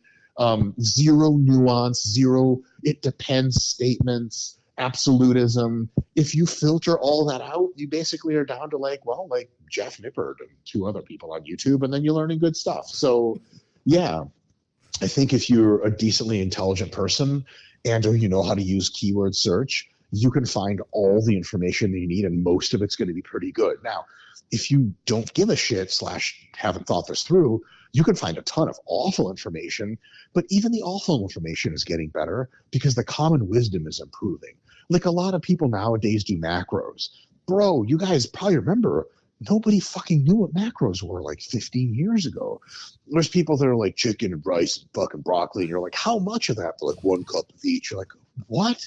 Is that a volume? That's not even a weight measure. What the fuck are we talking about? How do I cook it? No one said anything. Now, at least most even Fitfluencer idiots with just, pictures of their assholes on their accounts, they're like talking about macros and like, try my macros app. And then just send that dick pic. Oh, that's fair. Mike, we've got this special game we play with every guest. You've actually done it before, having been on this podcast. Actually, one of the few return guests. We have not had that many return guests, so huge that many honor. People huge never feather pick up the phone like, after you guys have on. Like, we are not doing that again. We just call people and they're like, my phone actually takes calls? I didn't know this. Yeah. What the fuck? I've just unplugged my landline and you guys never get to me again. They do not possess the technology to reach me any other way. That's right. But so, having played it before, you're probably fairly familiar with, but big thing is here, you just can't ride the line. We do have a special Dr. Mike Israetel set of topics to shoot at you, and just your job to determine if each one is overrated or underrated. Oh, God damn, I hate this fucking game. Hit me. Okay. Me. I'm ready. We usually like to take a fun spin on this game, so you'll probably not mind it. Overrated or underrated, the Renaissance. Underrated, big time. Oh, come on. Come on.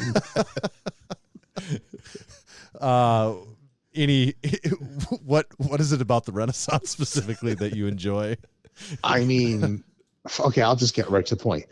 The artist's rendition of bitches back then, bitch had like 80 curves, little fucking titties, big ass, in little fucking fertility belly. You guys know what I'm talking about? A Renaissance painting shit. I love that shit. What's you're up, painting girl? a very vivid picture in my mind right now. Painting indeed. It also, like, I'm not into like that weird, like, fucked up teeth British face look that they had in a lot of them, but like, whatever. I don't look at the face. The body's tight. I love it. Hell yeah, Renaissance. All right, that's good. Overrated or underrated, long hair on men on their heads. Okay, here we go. Wildly underrated. I saw a picture from like 1977 a few days back, and it's like just regular guy in the street. Like half of them had fucking long ass hair, and I was like, what a great time, you guys. I've literally, no joke, I've had like 2 dreams I can remember in the last like 10 years in which I have like long hair, and I'm like, in the dream, I don't know it's a dream, and I'm like, whoa, this is so cool. If like genetic engineering ever lets us like fuck with our genes and shit, and like I can like not be bald anymore, I'm either going to be completely bald because I hate hair, or like every now and again just grow out like a 2-foot long fucking Fabio mane and just like swinging around and just be free and like a real man in some weird sense with long hair. You know what I mean? Like, it's just, god damn it. If I was a woman and a man with long hair approached me, I don't even know if I would have the audacity to say anything. I would just be like, it's so wet that I would slip and fall. I think that's a really good, like, exaggerated take on that. Yeah, you just described tannernized lives basically right there. I mean, you guys are living the fucking life. And because South Dakota has not progressed in any measurable way since 1977, you're like that high school quarterback that's every year just the high school quarterback again. We are the living time capsule. I love it. I do have a dream like once a year that my hair gets cut against my will, and I wake up in the worst mood. And it takes me like 5 to 10 seconds to like figure out where I'm at and what's going on. And then it's like just this instant feeling of relief to know it was just a terrible dream. Crisis averted. I thought you were going to say 5 to 10 hours. Like, get out of my face, Grandma. No, not that bad. It ruins my week. Okay. This next one, we don't try to allow people to take a pass, but this one was taken on a suggestion, and I don't fully know the backstory. So if there's any reason you would like a pass on this one, we have a backup, but it sounded like it could be an interesting one. So overrated or underrated, Lyle McDonald? Pass. You didn't think about that very long. Yeah, are you sure? Yeah, there's a backstory, and that's why there's a pass. Yeah. Okay. And my desire to make an unbelievable number of sequential, obscene jokes at that expense is insane. But I gotta. So yeah, that's understandable. That in that case, because I'm going to now have to do more research. I'll probably just ask ChatGPT to fill me in on it. Do you think ChatGPT could give me a synopsis of that? Yeah, it's like, dude, I don't know. These people are all irrelevant. And you're like, oh, that's true. Huh. All right. And then it's like, you're irrelevant too. You're like, wow. Oh, it woke up. Finally, it's awake. This is bad. This is bad. Okay. In that case, overrated or underrated, slow tempo eccentrics? How slow? I'm just kidding. Well, because there's actually like a training fad like 10 years ago called super slow training, in which legitimately every rep took like 40 seconds. It's wow. Insane. Yeah, like what? Like might as well just start like burning your dick with a magnifying glass if you're into that kind of shit. Which yeah, actually in retrospect sounds pretty fun. I have been a bad boy, the sun. So you let the sun dominate harder. But the sun is setting, so you're like, yeah. It's just not cutting Oklahoma. Safe word. The sun's just no good with listening to safe words. Fuck, what was the question? Slow tempo eccentrics. Oh yeah. Like controlled 2 to 3 second eccentrics. Right. Underrated. They're great. Is there any issue with like bracing? You know, can you do it too slow and then bracing is an issue?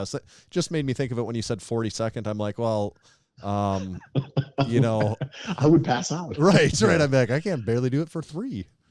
For sure. And so it's got to be one of those things where if you're doing especially higher reps with slower eccentrics, you're going to have to breathe through the movement. So what I typically do is like, towards the latter number of reps, I'll breathe through the movement, and right before the very bottom part of the movement where I need the most bracing, I'll take a breath in, and then on the way up, I'll start breathing out and breathing again. Okay. So yeah, you gotta, if you're really doing powerlifting style bracing, the reps have to be powerlifting speed. Right. Okay. All right, last topic. We saved the best for last. Lyle McDonald again. No, just kidding. Oh my God. I'm like, all right, fine. Here we go. No, overrated or underrated? Correct me on pronunciation because I have no idea what I'm saying here, but overrated or underrated? Sinechki. So I'll tell you, like, that pronunciation, I don't mean this offensively, and I'm not like a language purist. Yeah. Is that the whitest way to pronounce it? So mispronounced, I don't know what it is. Okay. Sunflower seeds. Oh, fuck. You know, oh, hell yeah. Okay, so fucking super overrated. I'm sorry, anyone who's a fan. You gotta chew them and spit shit out of your mouth. I have this thing with food. I want my food processed before it arrives. Legit, if I'm fucking hanging out somehow and super ass rich people, I'm like, oh, here's this Maine lobster, which I've never had. I have to peel it apart with my hands. Nobody here is rich, motherfuckers. All lost. Can you get the fucking thing out of the shell, please? Because people eat sunflower seeds, like the traditional style, especially when you're Russian. is you fucking eat them and then you like unshell them with your fucking mouth and you spit out the fucking shell. Fuck that. What do they call it? I'm gonna mispronounce this because I'm again not from America. Pistachios? Yeah. Which one is it? Is it or Well, pistachios? we're probably not the right people to ask on. Yeah, we do funny things with our ads. We're almost in Canada, so right. Like, oh, but the South Dakotans told me like those aren't even people. So like pistachios are like, if they're shelled, it's like the cream of modern civilization. If they're like, sorry, unshelled. If they've been unshelled and you're just eating the nut, it's the fucking best thing in the world. And especially if I'm high on marijuana, if I have any amount, I will eat it. Like a gallon of that, I'll still fucking eat it. If they're lightly salted, Jesus, I could breathe that shit. If the shell has been removed from them. Yes. But if the shell is not removed, I'll eat like 2 and I'm like, fuck this. I'm not doing manual labor. This is the worst thing ever. So sunflower seeds, sandwich, by the way. Okay, that's what I wanted to also know. Say again for us. Sandwich. Okay, I think I had it. That sounds good. It was pretty close. I was like, I don't know why Tanner's asking again. He's not going to get this. Like I'll say this: if they're shelled, which is like free of their shell, I eat like a few of them and I'm like, this is like not that good. It's fine. But if they have the shell on, I just don't. It's a non-starter. And I tried like when I was 7. Like, oh, have these. They're great. Sandwich key. And I shelled like 2 of them and I was like, my fingers hurt and my patience hurts even more. Fuck this stupid food. I hope Vladimir Putin dies a fucking early death, which I actually do mean. He's long overdue and wildly overrated. Bonus topic. Yeah. The other thing, like sunflower seeds, that's not a food you eat like for any like you could never could you even like your mouth would get so sore from all the salt you could never even actually eat enough of those to get any I don't even know what the calorie intake is from that you get out of those things. 100%. It's a food that's like a joke of a food. It's like a novelty food. Yeah. Like, oh, try it. Isn't it hilarious to try to eat it? Like, no, it's not hilarious at all. This is awful. It's a terrible joke. So is it really is it a very popular Russian snack food? It's been a long time since I've been in Russia. And as a matter of fact, technically I've never been in Russia because I left when it was still the Soviet Union. And back when I left, it wasn't like the notion of a popular food is a little bit, is a jaundiced account by people who have been lucky enough to live in capitalism their entire life. But there's things that are around and you eat them because they're around. Right. And there's not like, oh, like I don't want this that's the only thing we got at the fucking store. Wait in line for 2 hours. So yeah, like sandwich gear I think you drink a lot and then you eat them and then you sit on your porch in your Adidas tracksuit and your leather cap and you like people walk by and you try to start fights with them and you lose all the fights, you drink more and you eat sandwich gear. Like, man, it's day 50 in Russia. That's how it works. I guess it's a different thought when you look at it through the eyes of our privilege. We've had, isn't it? South Dakotan privilege strikes again. Yeah. Like, we don't need that shit. We got better food. That's right. Okay. All right, good stuff. Looks like you passed overrated, underrated. So congratulations. That's 2 times now. 2-time winner. Oh, do I win anything? No, you just win. You're a winner. We do air the episode though. That's usually the winning thing is we decide to play the episode since you actually passed. So. Can you imagine you play like 7 episodes ever because everyone just fails the game? Sorry. Yeah. No. Okay. So. That's cool. We really appreciate you coming on. And you did mention the RP training app is coming out soon. Anything else that you'd like to get out on that? What's the timeline?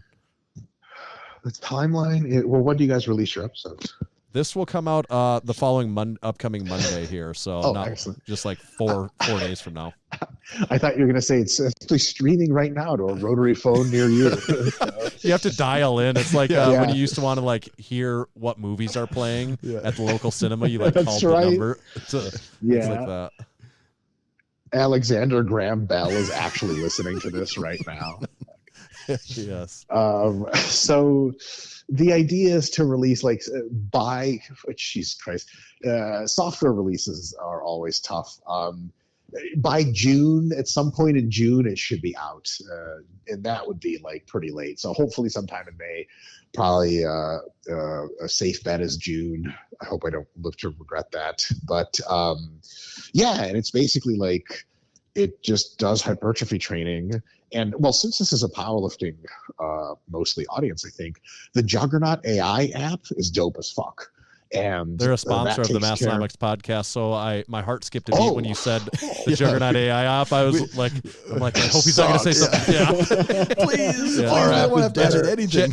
Chad is he's a sponsor, and we actually got Chad to come out to South Dakota earlier this year to come train and stuff. So yeah, wow, yeah, he doesn't just go anywhere. Chad is just Wesley Smith. He's elite. Yeah, I can't believe his Zeppelin actually landed in South Dakota. Yep. I think his shoes are made of caviar or something like that.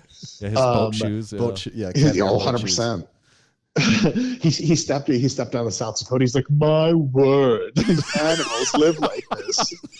This isn't Newport Beach, California. So yeah, okay. So slight suggestion: if Chad never hears this episode, which I'm sure he never will, I should hit him up. Actually, Chad's a very good friend of mine. I should text him and be like, "All right, Chad, I know you have Juggernaut AI, but watch this. Ready? Chad GPT. Come on, man. It writes itself. Oh, that's good. That is good. Come on, it's obvious. So that is, in my view, the preeminent app for training for powerlifting and training for strength. And people have asked, like, oh, will your app do strength training? And straight up, the answer is no.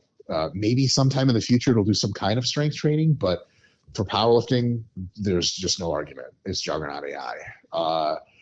If you given up on all hope of getting strong and you want the kind of round muscles that make ladies go, that looks weird, what's wrong with you? Then the RP hypertrophy app, it's like a kind of looks like a universal program generator. So we have a ton of templates in there and you can load them up and it's just like, yeah, push pull legs and it writes it for you and then you just do it.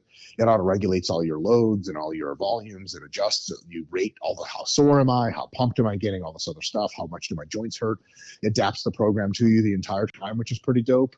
But also you can just write any kind of program you want in there and it'll be like, all right, I believe you that you want to do squats every day for 6 days a week. Here you go. Here's day one, do your squats, and you rate it and all this stuff. So it's really cool. I'm really happy to have had a hand in making it, but mostly ChatGPT wrote it, to be honest. That's what that unlimited account. Yeah. That's where it comes in. Oh yeah, write me an app. Yeah, that all does sound good. I'd just be concerned that I don't know if anyone can auto regulate my loads quite as good as I can. My man. Good stuff. Awesome. I would say if anyone's not, everyone probably already is, but you have a really good Instagram account. I really like the videos you've been doing lately. I don't know what you're doing, but they've been popping up in my algorithm a lot too. So hell yeah, what's up, algorithm? Yeah, something's going well there. And then also Renaissance Periodization, you guys do a new YouTube video like every day somehow. I don't really know how that's possible. How does that happen? How does that go? Well, to be honest, like we have a fucking unbelievable videographer who came straight down from heaven and into my love life. Well, that's unrelated. Yeah, well, as you guys can probably tell, I can talk uninterrupted for any length of time. You switch me on and then switch me off. So I can actually do that in front of a video camera. And the videographer we have is like just a fucking machine as far as editing and content creation and stuff. So he puts me in front of a camera. I talk a bunch of shit and then he pushes me, he wheels me off and I keep still talking and he just wheels me into a dark room where I continue to speak until he wheels me off and puts a camera in my face. And then we just like make a lot of videos. So funny enough, like this is just me bragging, but we had to go to Vegas for some work stuff and we were there for basically 7 weeks. It took us 1 month. So we released like four to five content heavy YouTube videos per week. It took us just over a month to record 1 year ahead on YouTube. So we're now a year ahead of banked videos for YouTube. Wow. That's Yeah. crazy. That's crazy. Yeah. That's wild. Again, So, do you ever I can worry that talk. you're like too far ahead, like you've done too much? yeah. It's like everything I'm saying after a certain point is irrelevant and outdated. Right, or like you make a joke reference about I don't know what, but Yeah, like, oh, the optics of that joke have really changed in the last 12 months. It's like, I'm like, listen, I'm gonna put my life's worth. No one's ever gonna slap Chris Rock in the face ever. I will give up all of my money. Wait, hold on. No, wait, pull that video. Pull that one off. Yeah. Yeah. Well, the cool thing is like, I think the bigger risk that we've discovered is some of the video topics that we broach are so fucking nerdy. The Scott, the video guy who handles the YouTube channel, all the filming and everything, he's like, dude, we can't put this out to the regular channel unless you want to be not popular at all and make no money. And then we actually have a member section in the YouTube where people, for some reason, pay us money for extra videos, and then the nerdy videos just go into that area. And those guys love them. So that's like really my actual who people would be in real life, my friends, even though I don't have real life friends. My parents just say that's because I'm really special, and there's going to be that one friend for me at some point. So, yeah. Okay. That's wild. A year out. That is crazy. Yeah, we occasionally get 2 weeks ahead on the podcast, and it feels like we're just living in the future. We got to shut this down. Whoa, slow it down, fellas. Jesus, 2 weeks. We'll never get to 2 weeks from now. Will we have flying cars then? Oh, yes. ChatGPT will make them. Awesome. All right, Mike, we do really appreciate you coming on. We'll probably get a hold of you in about 2 more years and have you come back. I'll just be replaced by ChatGPT by then, but it was nice knowing you guys. That's probably. I mean, we won't see your face, so we won't know if it's you or not. Yeah, we won't really know if it's ChatGPT. Do you now? Do you now? Or am I Alexander Graham Bell? This motherfucker. Who knows? Yeah, that's a good point. Okay. Mm-hmm. All guys, right. thank you so much for having me. We do appreciate it. Thanks, Mike. Thanks a lot, Mike. Take care, guys. Bye-bye. Cool beans! Cool beans. Cool beans! Did you give him a You got double the cool shot beans. of cool beans Double, over there? double shot. I almost, for a split second, I have no idea why I was going to do this when we were ending that call. I wanted to go hit the red record button on my Rodecaster, and I'm like, whoa, why am I going to do that? No, Yeah. don't even think about that. I would say ever since we transitioned to Studio 6.9, our current format that we've been at, which also, if you've been listening along at this point, I don't think you even know that, especially audio-wise, there's no difference. Yeah, right? If you At don't this point, watch this online, you probably have no idea that me and Tanner are not in the same room recording this. right. We're not in old-fashioned Studio 6.0 right now. This is Studio 6.9. But what I was getting at is that I look over at this thing once an episode or a couple times an episode and just being like, a moment of sheer panic and just, what did I forget to do? I'm like, oh no, I never hit the record button, did I? And every time I've hit the record button, but it happens at least once a time where I'm like, oh crap, I definitely forgot to do it. And then oh no, it seems to all be doing what it's supposed to. As the guy that's ran the board, for 3 years before, on my own. Yeah. Oh, probably at least that long, right? It's been for a long yeah. time. However, actually probably closer to 5. Yeah. Yeah. Ran it on my own. Yeah. I will say that there's always a little bit of that. The worst ever was when Jonathan was there and we were, in fact, 15 minutes in, we realized we had not hit record. That was the worst we've ever had it. We've never gone more than that. And probably the most nervous I ever was when Chad came over, and I just the whole time thinking, I'm looking at this red light, but is that red light really on? Is that red light really recording? Or am I? Yeah. And it even has the timer telling you it's going. But I'm like, but is that timer really work? I just couldn't. In my mind, I just wanted to. My mind was telling me no, you're actually not recording this. This is a special setup. This is a special time of day. We have a 3-man show here. Mess this up. Yeah, you're doing everything different. Yeah, don't Chad mess it up. Flew here from California. Yeah. But luckily, we don't have problems with that. So no, we've really I've even forgotten about the Jonathan thing. Outside of that, we've never hardly had any technical. No, I don't know if you remember in the very beginning when the first few episodes where it was just you and me. There was a few on times the old soundboard. Yeah, when it was recording to my computer and not the soundboard. that it would like quit recording. Yeah. And I kind of figured out what was doing it, but it still wasn't a guarantee. And that sucked because we'd look and be like, oh shit. It hasn't been recording. Yeah, And then it's this like, thing what were we says- talking about there? Yeah, this thing Like, said this thing is paused right now, and then he'd listen back to what were we saying here, and then you'd find it. Well, that happened a few times, and we could always edit it, so you almost would never know. But right. outside of that, we've been pretty lucky on the technical difficulty side. Knock on wood, am I right? Oh, that's good. Mentioned in art, we talked about Renaissance periodization, but more importantly, we have another new YouTube video coming out. Well, it's still pretty fresh by the time this podcast comes out, but the one that posted last week was the Drink Spotter Light. Yep. The one that comes out tomorrow, or just recently came out if you're listening to this, was our new Massenomics gym tour, updated tour video, which was pretty awesome, right?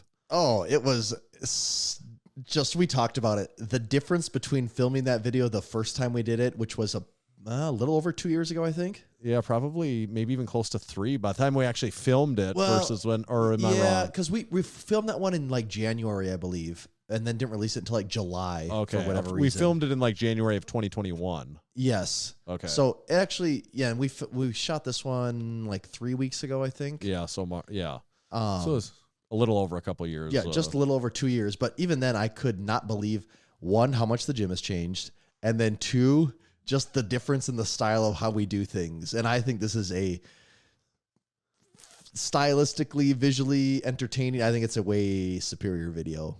Like the cadence and the Massenomics. Oh, like I would like Massenomics as an adjective. Yes. To this video. Yes, you know, the like Massenomics of it. Yeah. Yes. The first one we did, like we thought we both had to be on camera. And so we had to get a guy to run the camera for us. And I mean, we dicked around a lot. Oh my, I think just the filming of that video took us like 4 hours.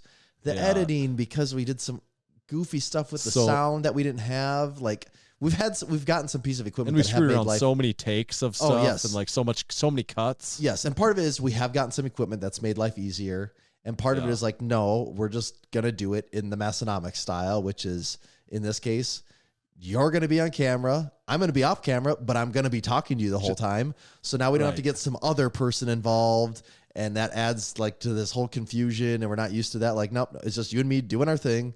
And it basically took, once we figured out, okay, we're going to do this, this, and this. It was one take for the front room, one take for the back room. We were done. It was like, that was the easiest. And then I went to edit it. It was like, apply color correction, next one, color correction, watch the whole video. Perfect. Awesome. Okay. It's done. Like it was the easiest video ever. And it seems just as fun. Like it's, I thought it was way probably more, not even it's more fun. Like yes, it's it was like more you fun. watch, you're like, oh, that was a lot of fun. Yes. And I think that what taught us that was we did the whole vlog thing through the Arnold. We're like, okay, I kind of get how this works now, like how this is supposed to go. And yeah, this is a formula that we can do.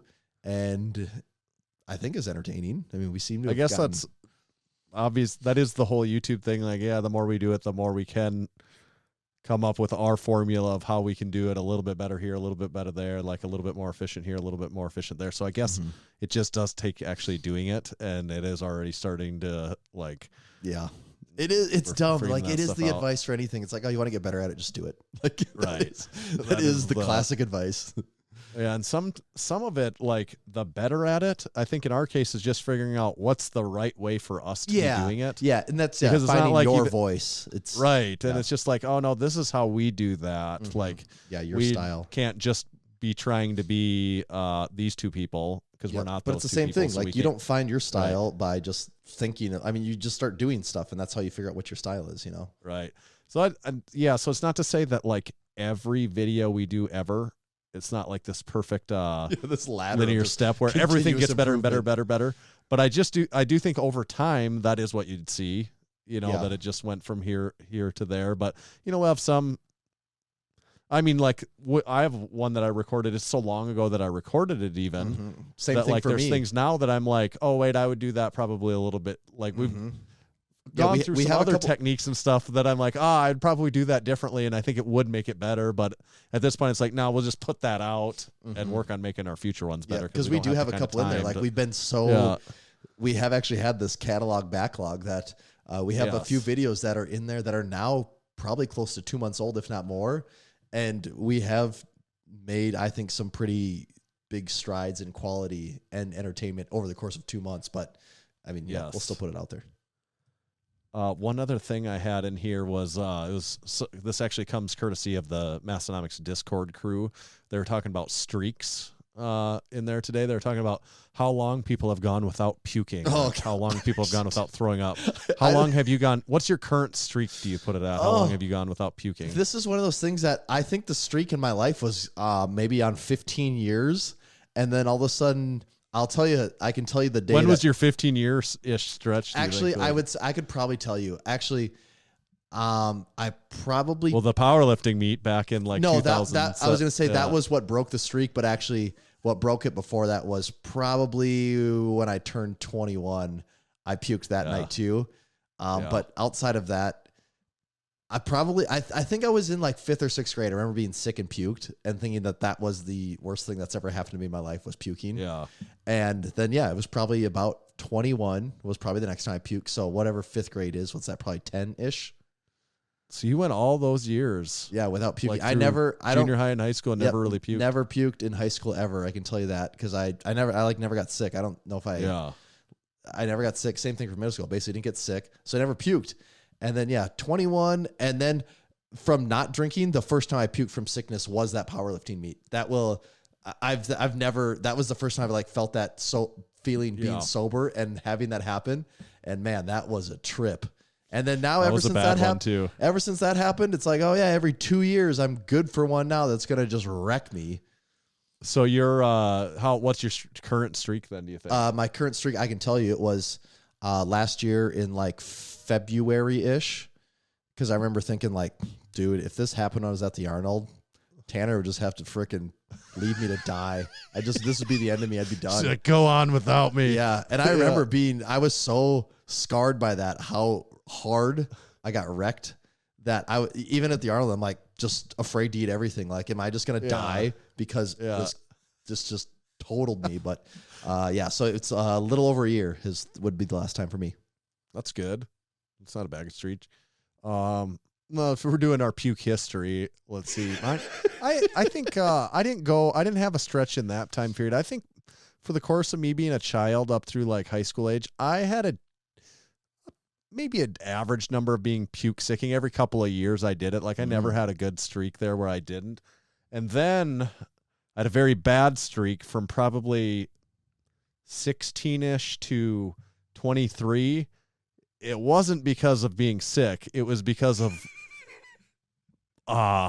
absurd amounts of binge, of party drinking, where it happened a lot. Where it's like you drink like a fifth of Lord Calvert, and like your body has no choice but to puke. Like, I mean, I puked like that happened, or it took like 17 shots of SoCo lime and got scarred to death because of the profuse vomiting that followed up the SoCo line.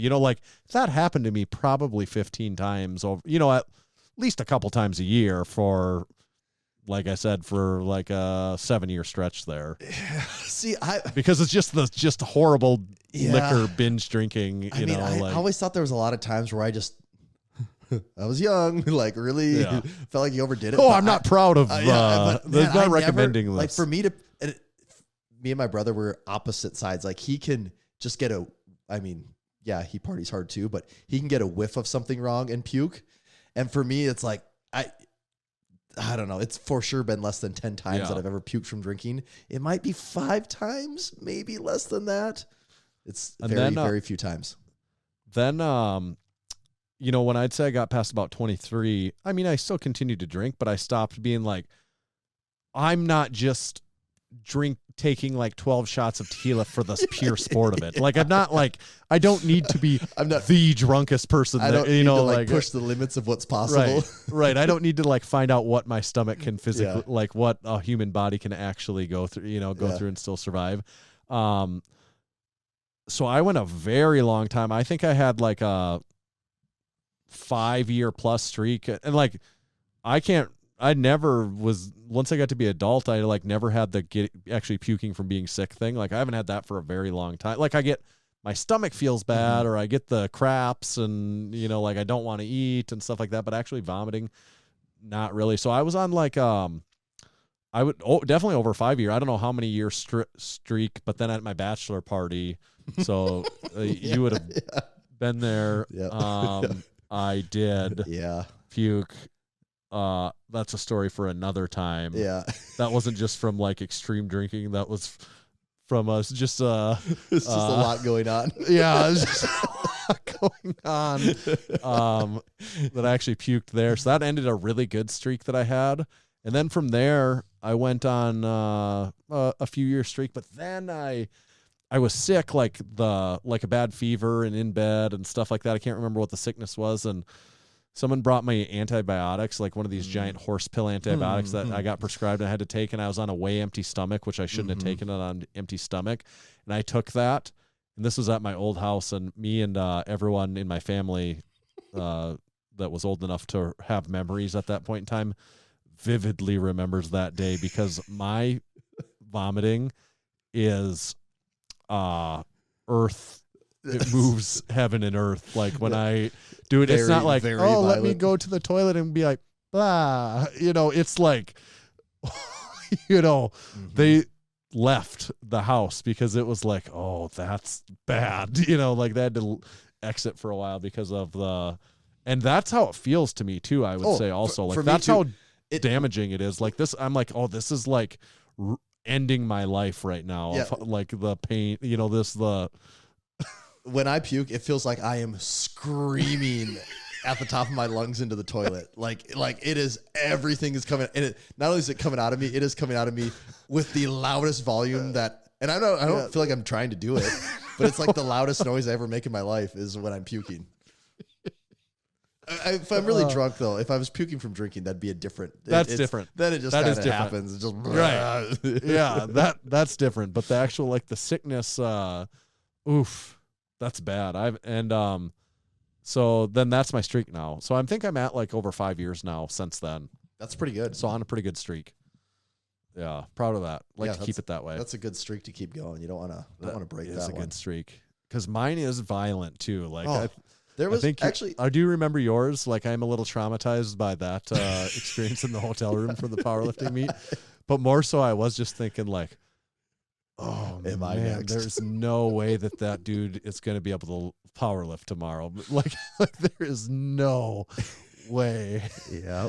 And like I remember somehow I did. Well, I know we've talked this story many times over the years, but Ryan and I both looking up at each other in like opposite beds and being like, just both being like, wow, that seems really bad. And then it's like, then we both just lay our heads back down and are like, well, I guess we'll try to go back to sleep. Yep. Hit the Pepto-Bismol, Imodium, and Tums really hard the next day, and still was a very long day, but made it happen.